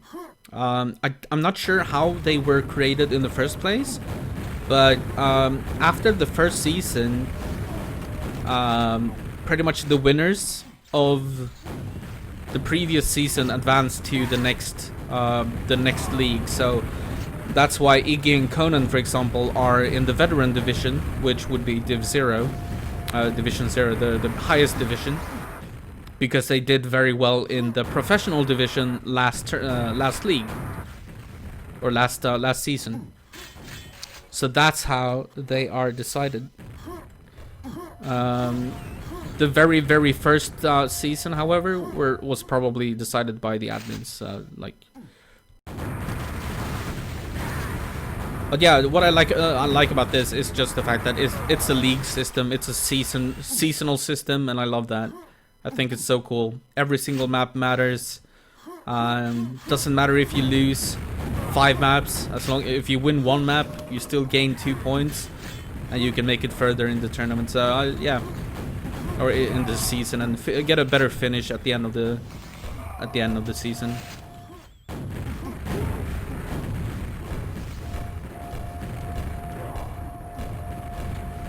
But yeah, this season was decided by the previous season,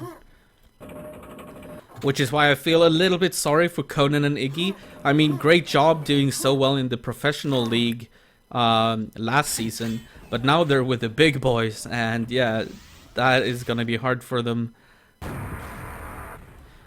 Alright, so Flamer with the quad here, and 2 minutes and 20 seconds remaining. They're kind of hiding a little bit. Only 7 frags between the two teams, and there goes 1 frag, so make that 6. Oh, they could actually turn this around, unless you lose this fight. This is a dangerous fight to lose. Okay, still alive. 5 frags, 2 minutes, absolutely doable. Just be careful, you need an armor, bro. You need an armor. Picks up the yellow, and if they can get this kill... Oh, the quad is coming up, 5 seconds, and Shmilu and Seimon is gonna clean up, so they should get this quad. This is gonna extend the lead a little bit, but there is gonna be 1 more quad, so there's absolutely still a chance.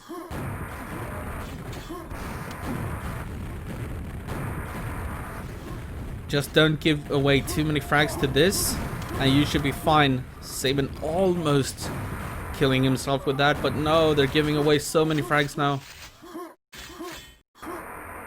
Just gonna lessen their chances of getting back, even if they get the last quad. Make that 14 frags now, 15 frags. Yeah, now we're getting into the impossible territory. Yeah, Shmilu just getting frags after frags in the low area. I mean the telly area. And for good measure, puts a rocket in the face of Seimon as well.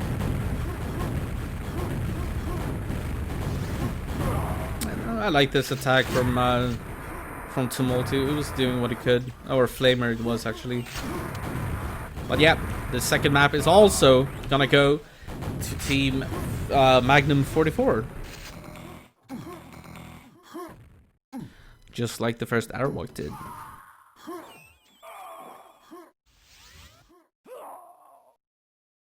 Was a good attempt though. They were very close. They were within 5 frags, but then they kind of lost it. And Tumult, he does... It's funny how he has 18 frags. I mean 18 kills, but only 10 frags. He's died 7 times in the lava.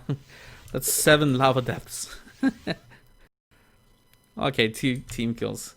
I'm not sure why it says 1 there, but yeah. Okay, maybe 6 times in the lava and 2 team kills. Who knows? Alright, good game. That makes it 2 points thus far for Magnum 44. Hanuman, what up? Cool cat. How do you do?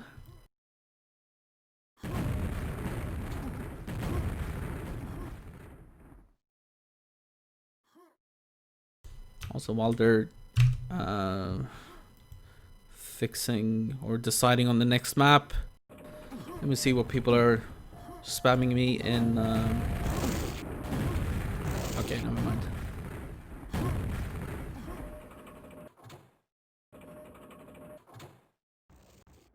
I had some messages on Discord.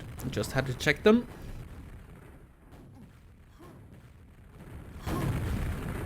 Alright, so what will the third map be? They are taking their time choosing the third map.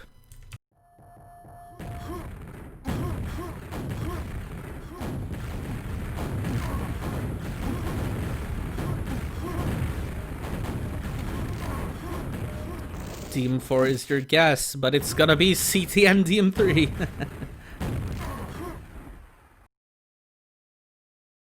And that is the choice of FT.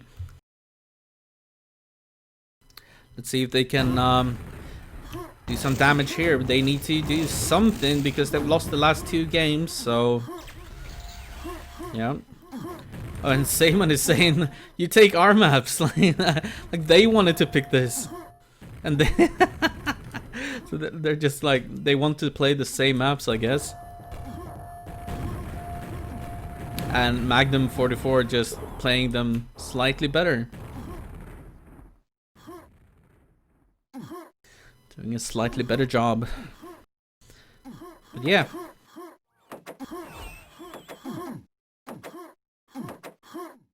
CTN DM3. First squad is gonna go to Shmilu.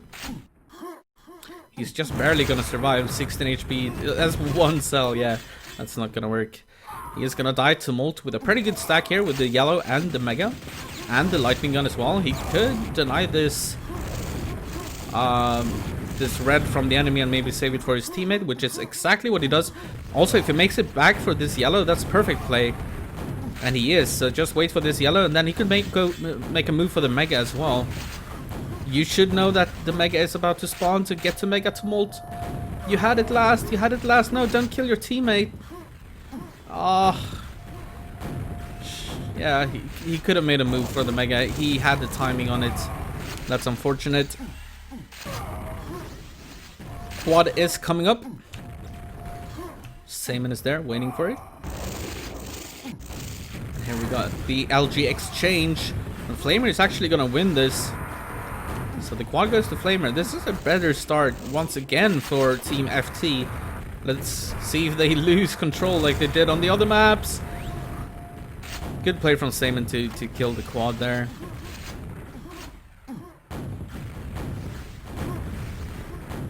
Why, thank you that you like the HUD.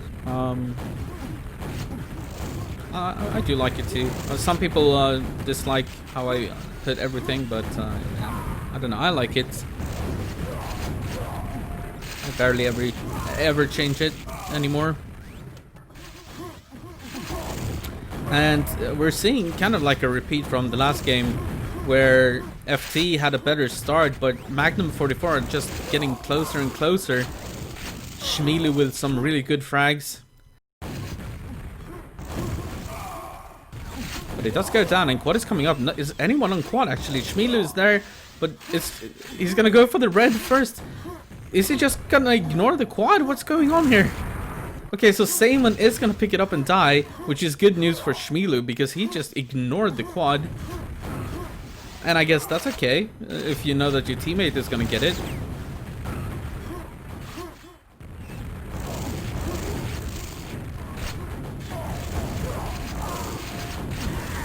Oh, Shmilu getting a lot of frags here, but it does go down eventually. FT still in the lead though.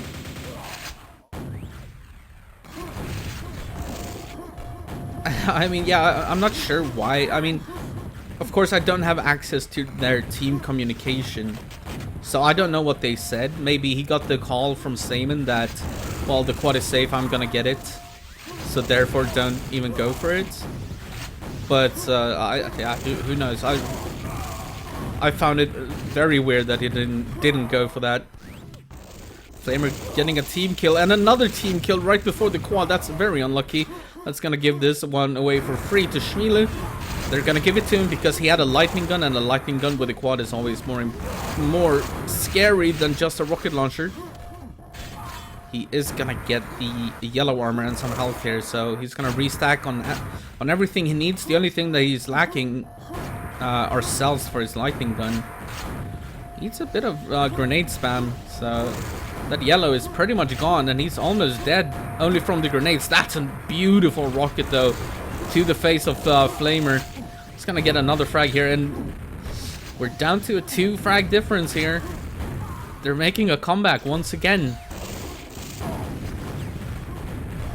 Just slowly taking over the maps as they progress. Now, quad is coming up in 10 seconds. Let's see if Shmilu is going to be there for that one. 5 seconds. You need to get a quad. Get to quad. Don't take this fight. Quad is up. Quad is up. Quad is up. No.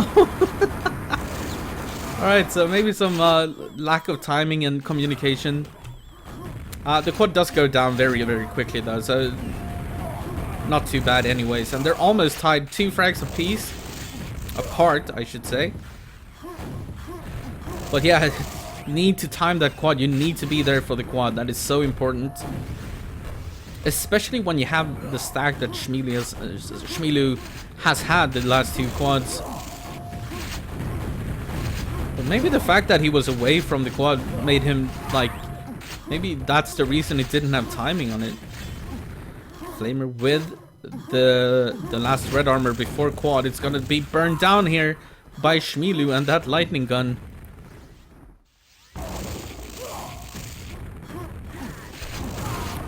I think most teams nowadays play with on voice. Only a couple don't. The ones that feel super confident playing only with team saves. Most people play with a combination of voice and team saves.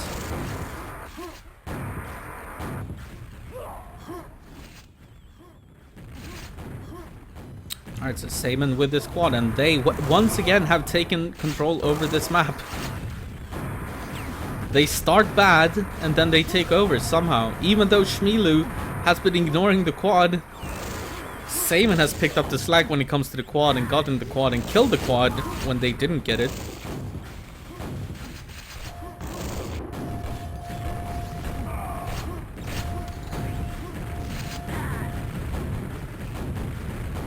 We'll see on the left side of the screen that there's gonna be like team messages like right there. Saman said that he lost an area, and now he says that middle mega is safe, yada yada. You're still gonna give those commands even though you're on voice, so it's most often like a combination of the two.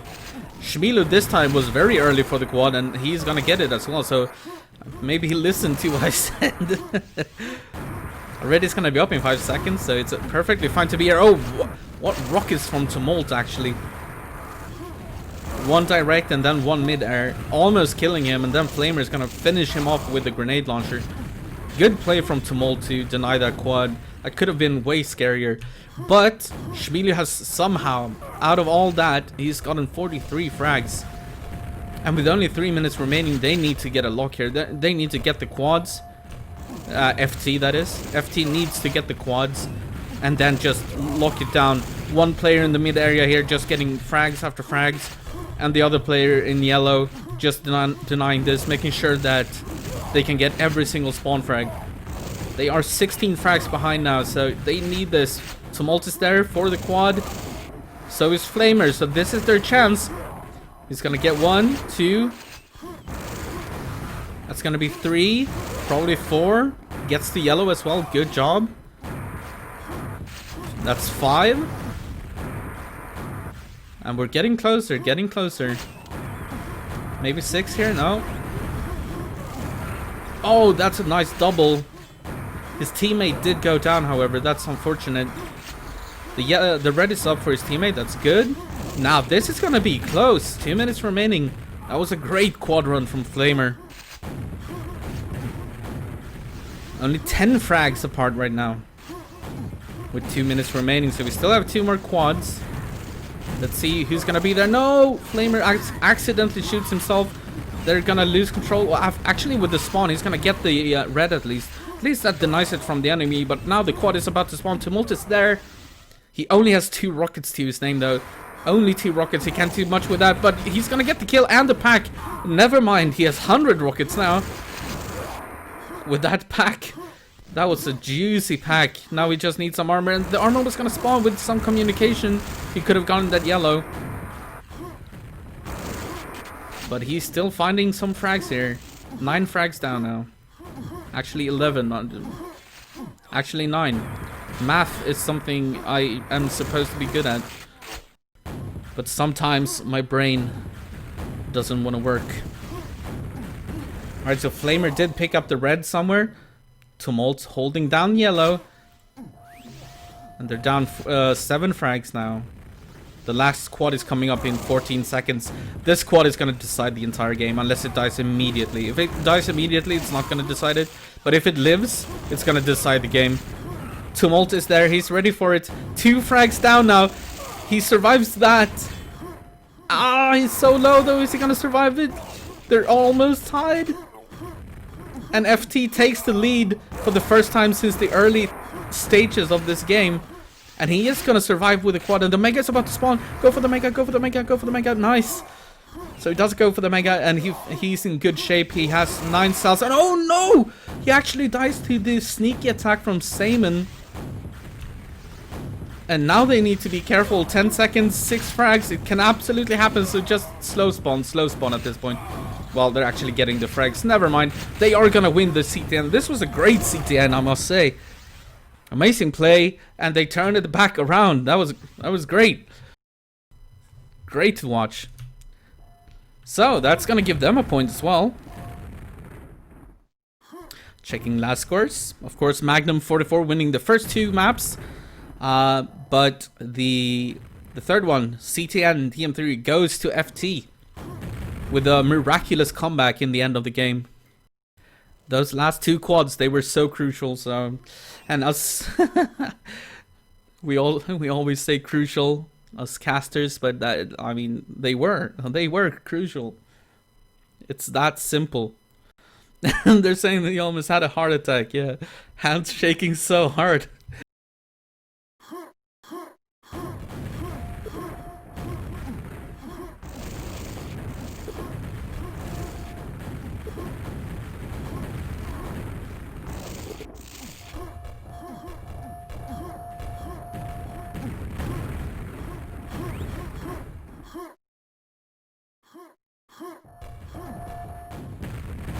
Alright, so it looks like we're gonna see the first shifter of the day. We didn't get to see a shifter in the first series that we casted, so this is gonna be the first one. But yeah, what a great CTN. Great CTN, definitely. Nice comeback from FT.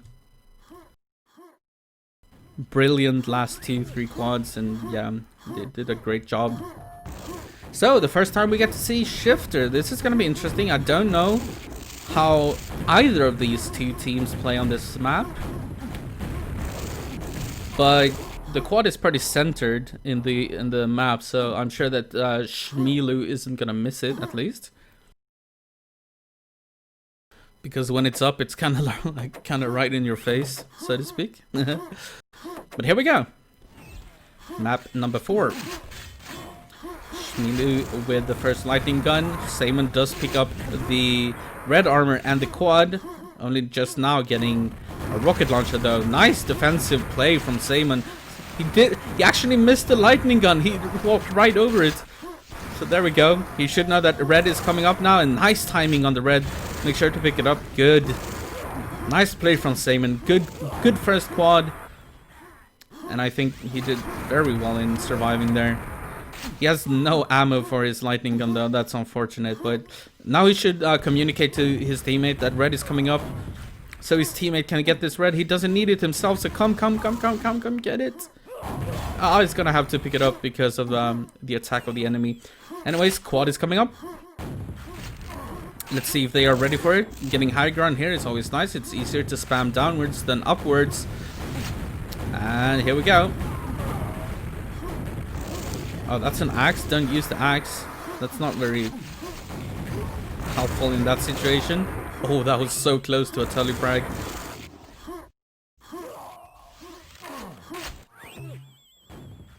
Yeah, Tumult with the quad. He also gets a Mega. And he's gonna get more cells here. They were necessary. Doesn't have any armor, so he's maybe gonna wait for this yellow. No, he's gonna go for the red instead, from the looks of things. Absolutely worth it, because it worked out.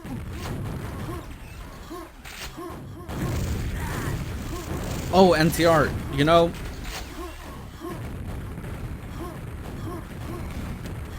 I don't actually know if this is a Fuchs map or not. I think it is. I'm not sure. But it's getting more and more accepted in the scene anyways. Which is why it is in this tournament together with Bravado. So it might be another Fuchs map, but I'm not entirely sure.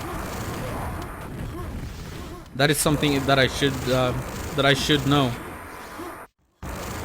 Yeah, Shifter by Fuchs, yeah. He's amazing at making these maps. Alright, so a very even start here. Seaman with the quad and the, well, a lot of cells and a red armor. So he's in good shape to take over control for the time being. Good timing on this. Seaman seems to be good at timing the armor. And I mean, that sounds like such a given, like everyone should be. But it's easier said than done. In the heat of the moment, sometimes you just lose timing of the different items. And that happens even to the best of us. So it might sound like super easy, but it isn't always. Especially in 2-on-2 where things get really hectic. But the quad is going to go to Tumult. He's going to kill everybody, including his teammate. Just clean up house. And the red is gonna spawn, but oh no, he dies right before the red. He's gonna spawn and get it though. So he's still gonna get the red, but he did lose the quad.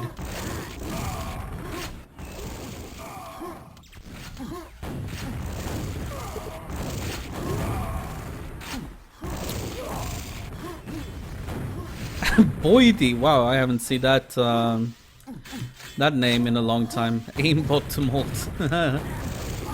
Yeah, just cleaning up everyone, killing everybody. I like it. But Magnum 44 are in the lead. But yeah, nice to see you on the stream as well, Nitro. Of course, I don't know if I even said hello before when I saw your first message. My bad. But yeah, fun to see Boydie in the QTV chat as well. Here we go. The next quad is gonna go to Seaman. He does have a mega, but no armor to his name, no lightning gun either. Which, yeah, that's gonna cost him the quad there. Still very close though, 4 frags apart. Flamer getting the red armor.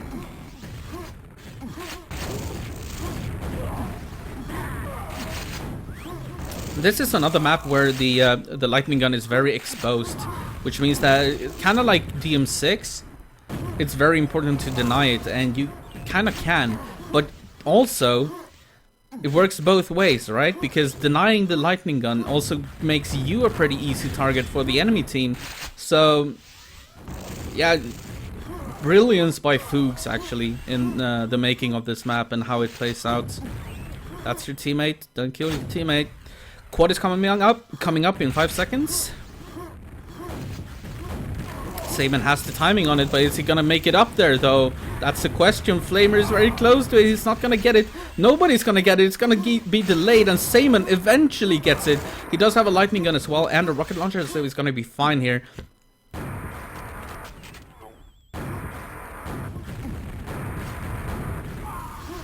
And this, I think, is the first time that I see Seaman missing the timing on the red armor, because the red armor was actually just waiting for him there.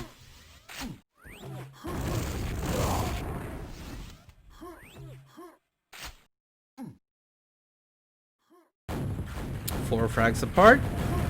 44 in the lead. They're having a fight here over this red armor that's about to spawn, and Seaman is gonna win that fight. Is he gonna pick it up as well? No. Yeah, he is. I thought maybe he was gonna give it to his teammates, but yeah, why not pick it up yourself? He is doing a good job, and Quad is coming up in 10 seconds. He's pretty low. Quad is gonna spawn at the same time as red, so let's see if he goes for the red or the quad. Looks like he's going for the red first. and then immediately to the quad afterwards, I would assume. But that's gonna give it to, well, okay, that's gonna give it to Flamer, who eventually goes down, however, to Shmilu, so that red armor should still be intact. But yeah, that's a very hard decision to make sometimes on maps, when the red armor lines up with the quad. Most of the time you want to go to the quad, of course. I mean, the quad damage, is the quad damage after all. But if you know that you could make it to the quad before the enemy, or if your teammate can cover it for you, then you can get the red first and then get to quad. Except for maps like Arrow Walk, for example, where it takes a little bit to get over there.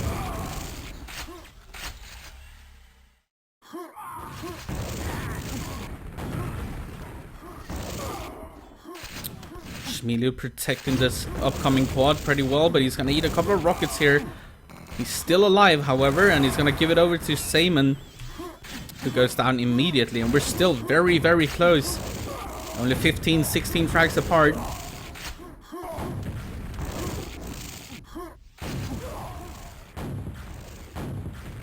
And Shmilu once again getting so many frags. Somehow we're not really getting a lot of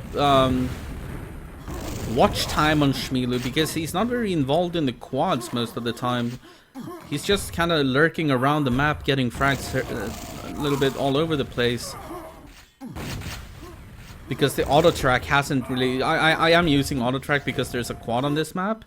And yeah, he's just kind of been running armors, I guess, and just staying alive. But even saying that, he's died 13 times more than Seaman. But he finds the frags.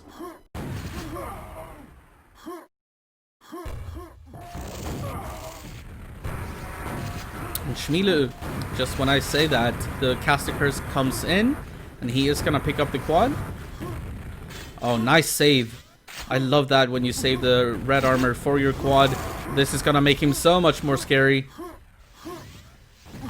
And with some nice bunny hopping, he should get some quad kills here. Almost killing himself there for a second, but nice backup from Seaman, getting a couple of frags of his own as well. But yeah, good quad run, even though it didn't get massive amounts of kills, but still definitely good. Gets to the red armor perfectly in time as well. And now only 20 seconds left till the next quad. Now this is a moment where I would go for the red armor before the quad, as long as the quad gets some support from your teammate. So this red armor, get it and then get to quad immediately. No, he's gonna go for the quad instead. You can do both things, but yeah. Here we go, Seaman. Yeah, he did exactly what I said. Go for the red and then for the quad, and he did that, and it worked out for Seaman this time. The frags are definitely, yeah, way too far away now. Good job by Magnum 44. Shmilu silently getting so many frags. And Seaman, for good measure, killing his teammate a couple of times. That's fine. It happens, it happens.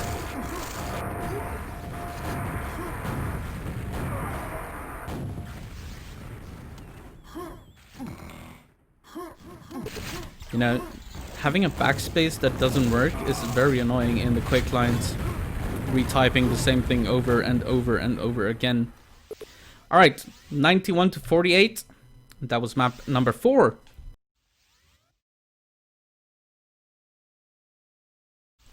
So, last scores, we can see that we have a 3-1 score at this point. CTN being the one map that FT has won. But that has already gained them 2 points at minimum. And let's see which map we're gonna have as map number 5.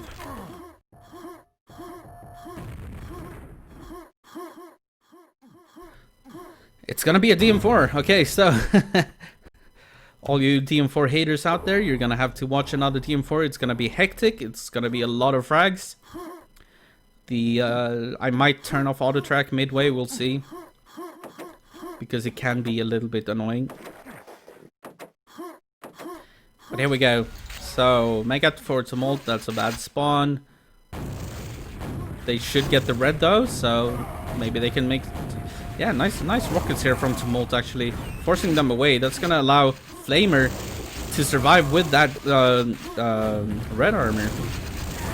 Oh, actually getting killed there by a nice attack from the enemy team, but Tumult up there to back him up, but no, he kills himself. Flamer timing the red armor though, so that's good. He doesn't have a lightning gun, however, so this is going to be a hard escape. He needs help from Tumult to make it out here. Oh. It's going to go down to Shmilu. Shmilu gets the yellow armor, and he has a lot of cells. He's just doing this little thing here, silently getting kills. He is so low, but why is nobody killing Shmilu? I don't understand how he survives all the time. Or maybe it's just a feeling that I get. Okay, now he's gonna go down to some really nice rockets.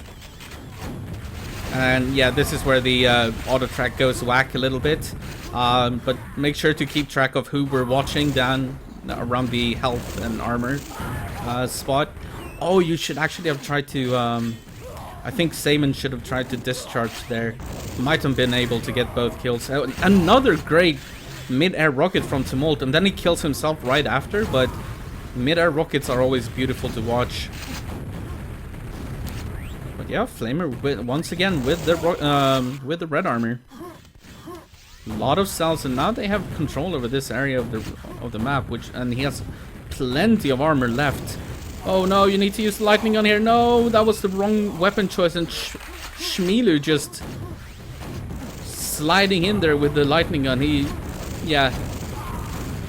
Nice play from Shmilu, once again getting those silent frags. Just making the right decision, using the right weapon. Oh, nice attack here from Semen, but he's still gonna go down. The red is still up there for grabs. Still no one has picked up that red. It's still over there. Now someone picked it up. And it is gonna be Tumult. Oh, that is something that I'm thinking about adding to... Oh, another mid-air rocket from Tumult. What are those rockets? Like, pretty much his only kills this game have come from mid-air rockets. Kind of funny. Oh, that's a lightning gun pack, by the way, for Flamer. And with these cells, he might be able to take over the map a little bit here. Yep. And he has the timing on the red armor as well. He's a little bit early, maybe. And he doesn't have any HP. And his teammate is there, too. Okay, so Tumult is going to take the red armor. Flamer probably wants to rocket jump up here, yeah. And now they need to attack at the same time. They need to do this together. And they are. Nice attack. They just took over the entire map just like that. Very well done. Good teamwork. Coordinated attack. Oops. Once again, Flamer, I feel like using the wrong weapon. Use the lightning gun a little bit more. It's more powerful. If you miss a rocket, you're pretty much dead in the water. I think that's where Shmilu is getting all his frags. He seems to almost always use the lightning gun in every single fight. And just as I say that, he's gonna spam some rockets. But this is okay. Spamming rockets down there, that's fine. But 4 fights... like straight up fights, you definitely want to use the lightning gun on this map. Oh, a little bit of a lag there for whoever it was, Flamer, I believe. It's unlucky. Some good rockets here though.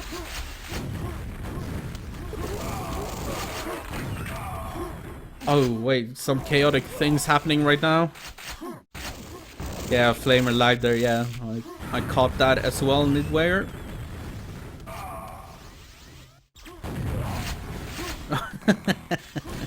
I can't believe how often Tumult either kills his teammate or himself or lava deaths or whatever it is.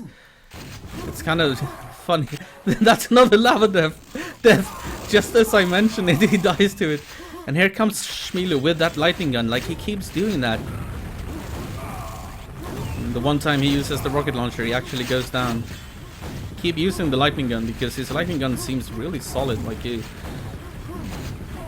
definitely accurate at least. But still, this is a very, very, very close game. It's a team kill from Shmilu. He's gonna bring it a little bit closer once again. And yeah, Shmilu with the lightning gun. Eventually gonna go down to a rocket along with a boomstick. Oh, that's unlucky for Saban. He hit his teammate with one cell and that was enough to kill him. But yeah, what a close game. Magnum 44 is still in the lead though, but only by 9 frags, so anything can happen. 10 frags now. I guess they're gonna try another coordinated attack. No, Tumult is gonna be a little bit early, so not just yet, but if they get to the lightning gun now. Okay, they're gonna trade frags. Yeah, Flamer having some packet loss, that's not good for FT. That's an enemy. Oh, maybe Flamer can do something here, even though he has some packet loss. No, that's a bad first rocket, but the other two connected really well, and he does survive. Still has 25 cells. Just make sure to use them. Don't use them. Well, he can't use the rocket launcher. He doesn't have any rockets, so he's gonna be forced to use the lightning gun here. That's a good start. Gets the first frag. A little bit too early to go for any of those. Yeah, that was a mistake. He knew when the enemy picked up the armor, so he was way too early to go there.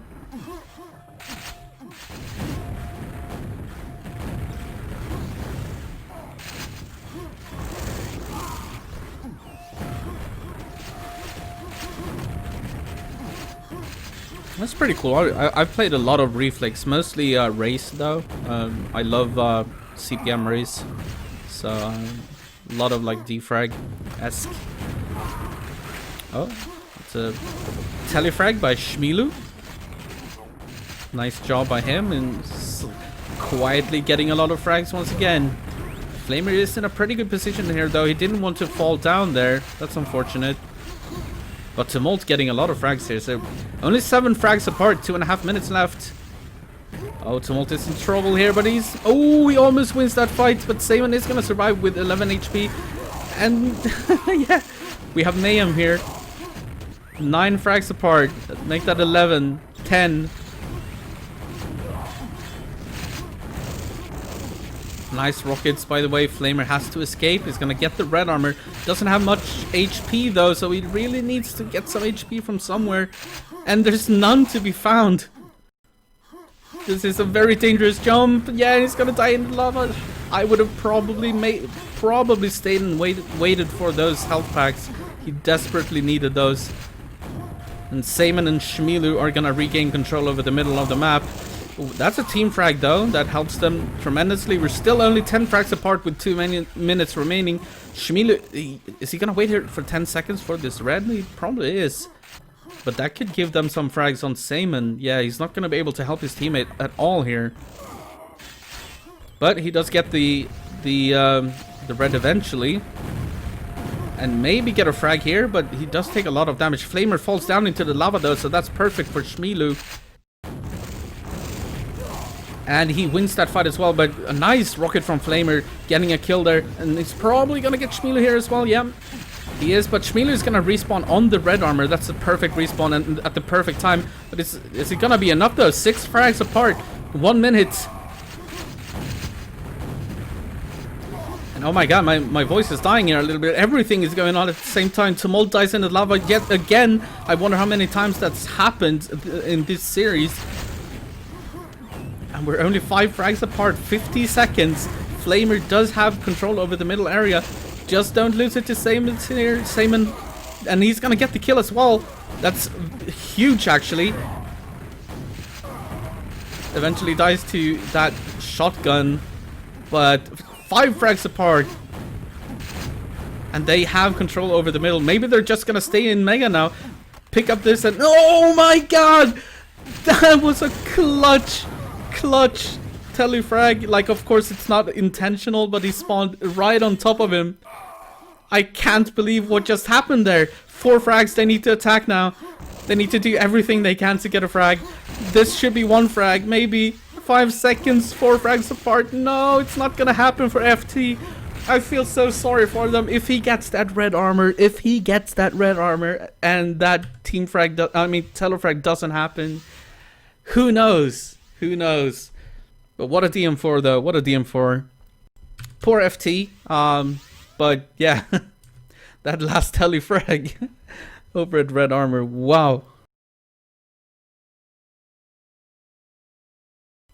And once again, Shmilu doing a good job getting a lot of frags. Alright, so let's see. The last map. It's either gonna be DM6 or... am I stupid? DM6 or Bravado. Whew. Wow. What a DM4.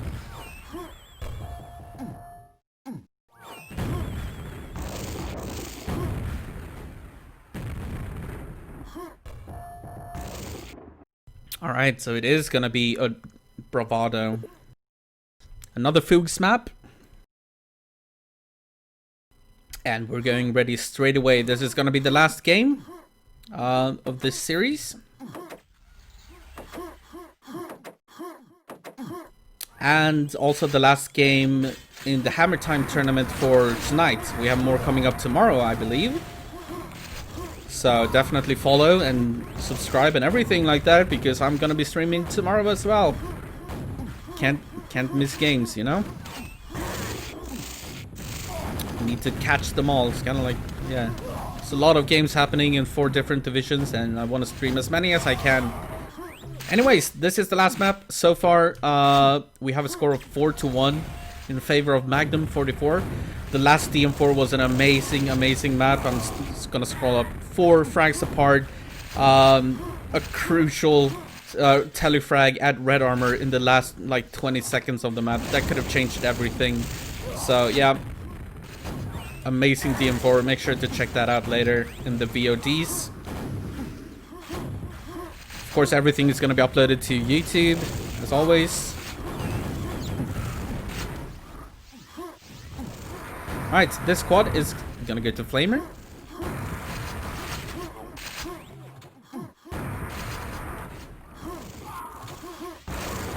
He's going to get a couple of frags here. Of course, this is just the start of the map, so not too much control from either team thus far. The red is gonna spawn, and oh my goodness, that was a very dangerous rocket that he shot there. If he just used the lightning gun from the beginning, he would have been fine. But eventually he was fine anyways, but he's getting low here, and he's probably gonna miss out on this mega, maybe? No, he's gonna get it. Okay, so he could make it back to red now in time. And he's a little bit low on cells. He's gonna run out of cells. Oh my god, but pick up the armor, please. Yeah, good. Okay, it did pick up the armor. And he's gonna survive just barely. And now quad is coming up. I think it's a mistake to already be on the platform. But yeah, it seems like it's gonna work out. He's gonna eat a little bit of spam, but that's fine. Getting a couple of kills here, and a pretty good start once again for FT. That has been like the story of this series. They always get a good start on almost every map. They get the lead, the early lead. Oh, nice rockets from Shmilu. Yeah, they get an early lead on most of the maps, but then they kind of lose it later. And Magnum 44 kind of takes over. That was an interesting team kill, by the way. I guess he just really wanted that red armor for himself. Nice play from Flamer here, understanding that Semen probably wanted to go for that yellow, this lightning gun. And can he make it to the red in time? Flamer actually controlling this Bravado really well, getting the items all the time. I think he's had like the last four red armors. Quad is coming up though, and he's completely mistimed that. Oh, misses the rocket jump, and oh my god! Kills his teammate, Tumult does. And I don't know, did he kill himself as well? I'm not sure. He might have killed himself and his teammate, but yeah, Semen did get the quad. Didn't really help him though, because he did die eventually. Well, he died pretty quickly. And in comes Flamer for this red armor once again. Of course, when he did die, Shmilu did pick up the red, so now I guess the control goes over to Shmilu a little bit. The red armor is up though, so someone should go pick it up. It's probably gonna go to Shmilu from the looks of it. Okay, Semen got it. Semen is gonna go down, so that's okay. No more red armors on the map. no yellow armors either for that matter. So this quad is going to be interesting. There's going to be a red before the quad, but the quad is on the other side of the map. So let's see if they go for the quad or the red.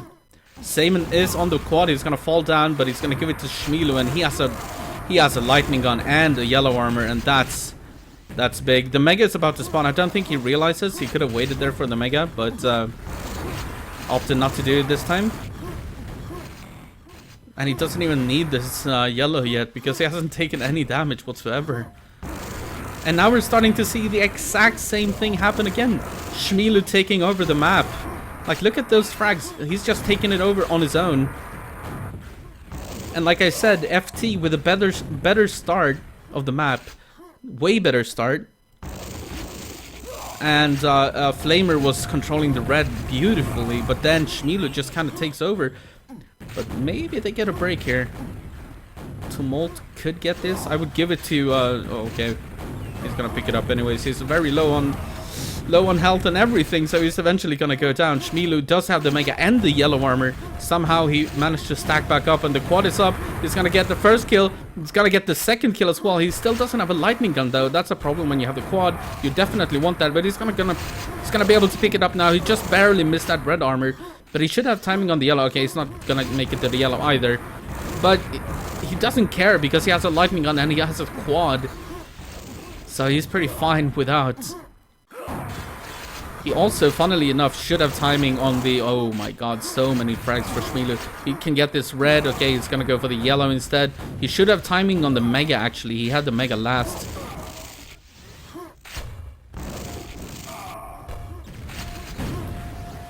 And there we go. Nice play from Shmilu once again, dominating the map and taking it over after a bad start. It's like FT do like a brilliant job the first like 4 minutes, and then they just lose it, and Shmilu starts taking over the map. And here comes another quadrant. He does have the lightning gun. He has a limitless of cells, pretty much. Well, he has 82, but that's almost limitless amount of cells. And yeah, look at all these frags that he's getting, and he gets the red armor as well, and he has timing on the mega if he remembers that. Let's see if he remembers the mega. Nah, he's gonna go for the red instead, which is fine, but yeah. That's another red for Shmilu, and he's paying this. Look at that. Look at that frag difference. He's on 49 frag while Semen is on 15, 16 now. Really good play from Shmilu. Quad is coming up though. You can't wait for this red, I don't think. I don't think you can get this red and get the quad in time. So, but Semen is there, so he's gonna back up his teammate, get the quad when his teammate couldn't, and wait for this yellow. It's gonna spawn now, and now it's Semen's turn to get a couple of frags maybe. But he needs to use the lightning gun more. He uses too many rockets, if you ask me. Just go ham on the lightning gun. Forget about the rockets. Don't even... Well, that time it worked out, right? But just lightning gun them. Like, one cell is gonna kill everything. Like, that is such a risky rocket that he just shot there. There you go. Just use the lightning gun. Lightning gun when you have the quad. You have so many cells to spare, so why not? Oh, oops. Gonna kill his teammate, but he's gonna get the red armor anyway, so he's fine. Mega is about to spawn. He definitely does not have the timing on that though.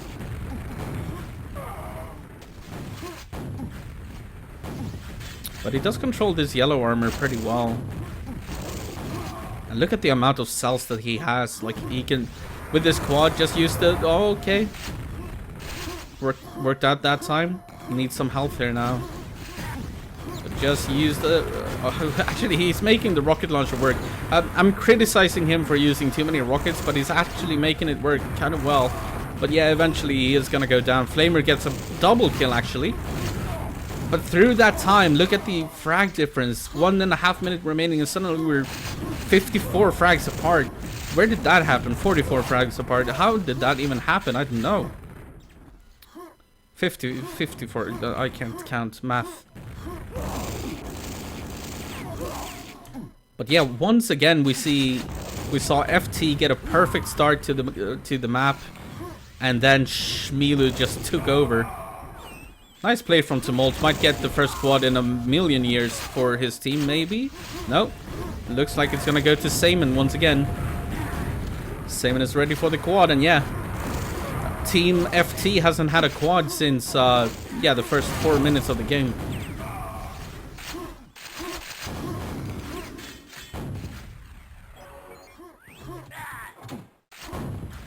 So, there's not much that Team FT can do now.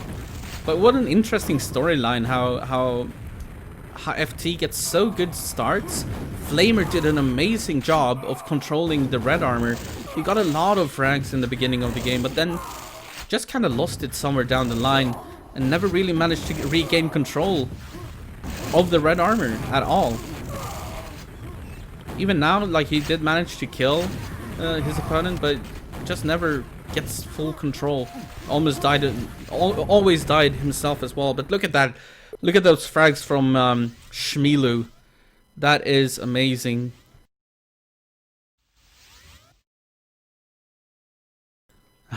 Saying how many teams are misplaced. I don't know how Shmilu and Seman would do in the highest division, but I don't think that they. I think that this is a pretty good place for them. They might be a top team in the professional league, which is Division 1, but I don't think that they're misplaced. That would be, yeah.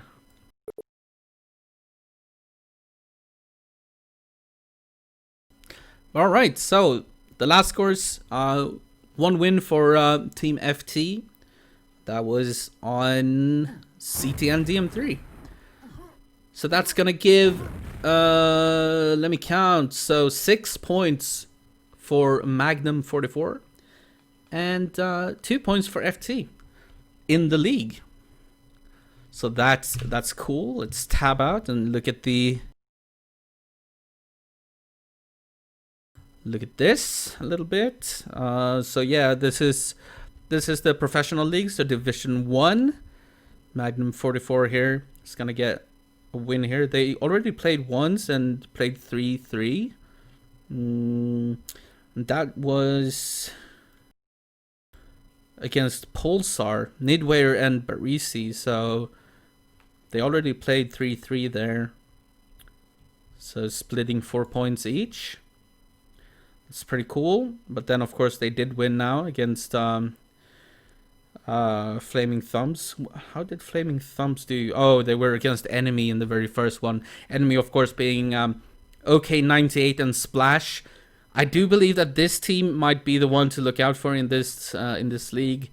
Enemy might very well win this, and they should be for Season 3, I guess, promoted to the Veteran League Div 0, because they could definitely do a good job here against a lot of these teams, like Conan and Iggy, for example. I do think that Enemy is a better team than they are, but that's just what I think, of course. But yeah, what a great series of games from Shmilu. He definitely dominated those games. Coming up for Magnum 44 next is gonna be, so next week's game is gonna be against Fraggers United, Kippo and Lugia. That's gonna be a good game. I definitely don't want to miss that. Lugia, of course, being an old Quake 3 legend as well. Kippo, DM2 master, and of course good on other maps as well. That's gonna be a good map. So that's coming up next for Magnum 44. And for Flaming Thumbs, they're gonna be against Demolition Crew. So against Tom and Goniak, the Polish team. Lots of Polish teams in this Division 3 actually. Insane and Rakiet. Now Rakiet is not Polish, however, but Insane is, and it's cool to see him back. I remember seeing him in, like, you know, those 2006, 2007 EQLs. So it's cool to see him. But yeah. These guys are named No Idea. Okay. Sure, why not? Divine, Zorro, and Void. Let's look at the other, the little, the lower Oh wait, I'm gonna disconnect from this Quake server as well, so we don't hear that. Actually, let me put on some background music as well.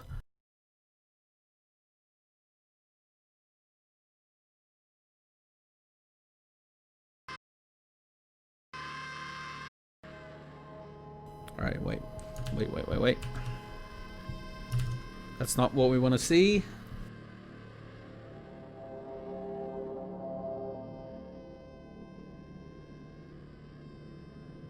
This is what we want to see. Okay. So, in Div 2, we have Svorje. I guess that's because they have one Norwegian and one Swedish player, Stalker and Skirk. We have Vayag and Nico. I think I already caught like one game with them or something, or at least watched it. Oh, okay, so I guess Tiens Wala du Budan, or Budin, no, Budan should be. There's no E, so it's probably Budan. I don't know. But yeah. Great old ones, NTR, so Nitro in the chat, Ferguson and Serp. Oko and Kleis, I don't know. Oh yeah, Kleis of course is French, so makes sense to have a European flag. Zombie 90, Lurk and Turbo, Moltzy, Nautilus, and oh yeah, this is the one that I called. Yeah, this one was pretty funny. Moltzy, very impressive player actually, having played not for a very long time, coming from like Half-Life and stuff like that. Really cool player to watch. And then we had the guy Pernan Maistaja, who I called Perkele.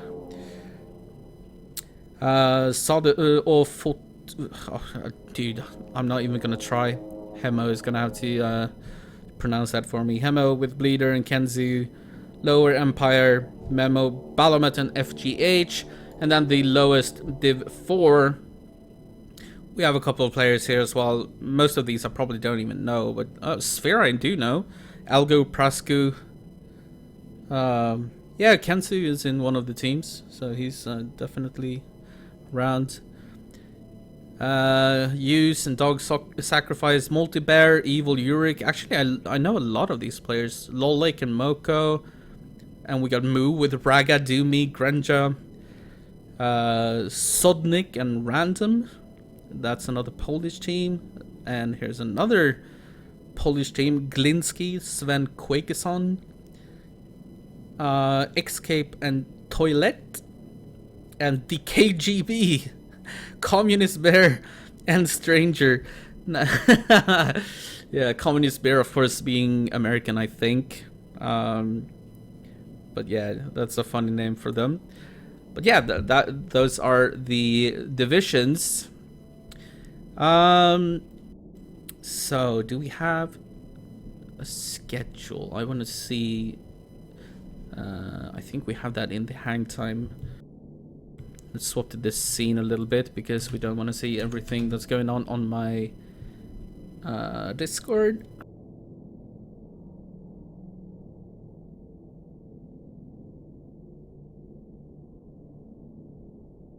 Yeah, feel free to translate the French names. I had no idea. I have no idea what they mean.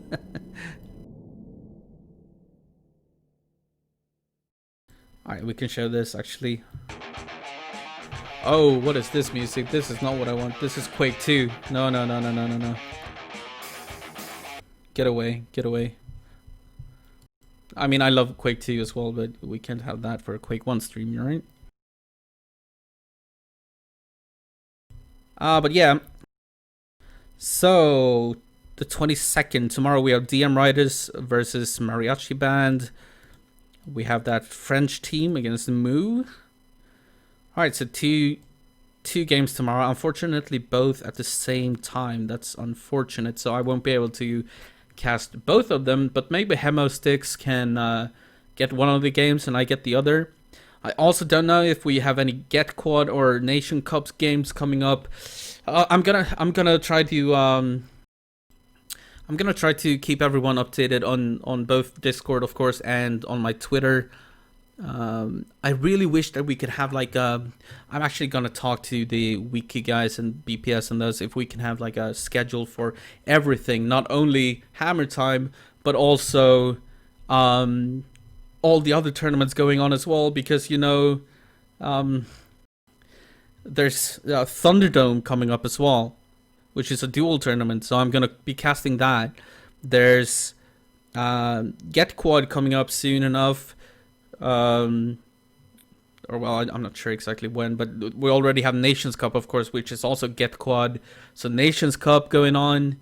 What else do we have? We have so many things going on at the same time, and of course HammerTime. So yeah, I'll try to keep you updated as best I can when it comes to when and where I'm gonna be streaming. But it's pretty much gonna be every single day. Count on it. So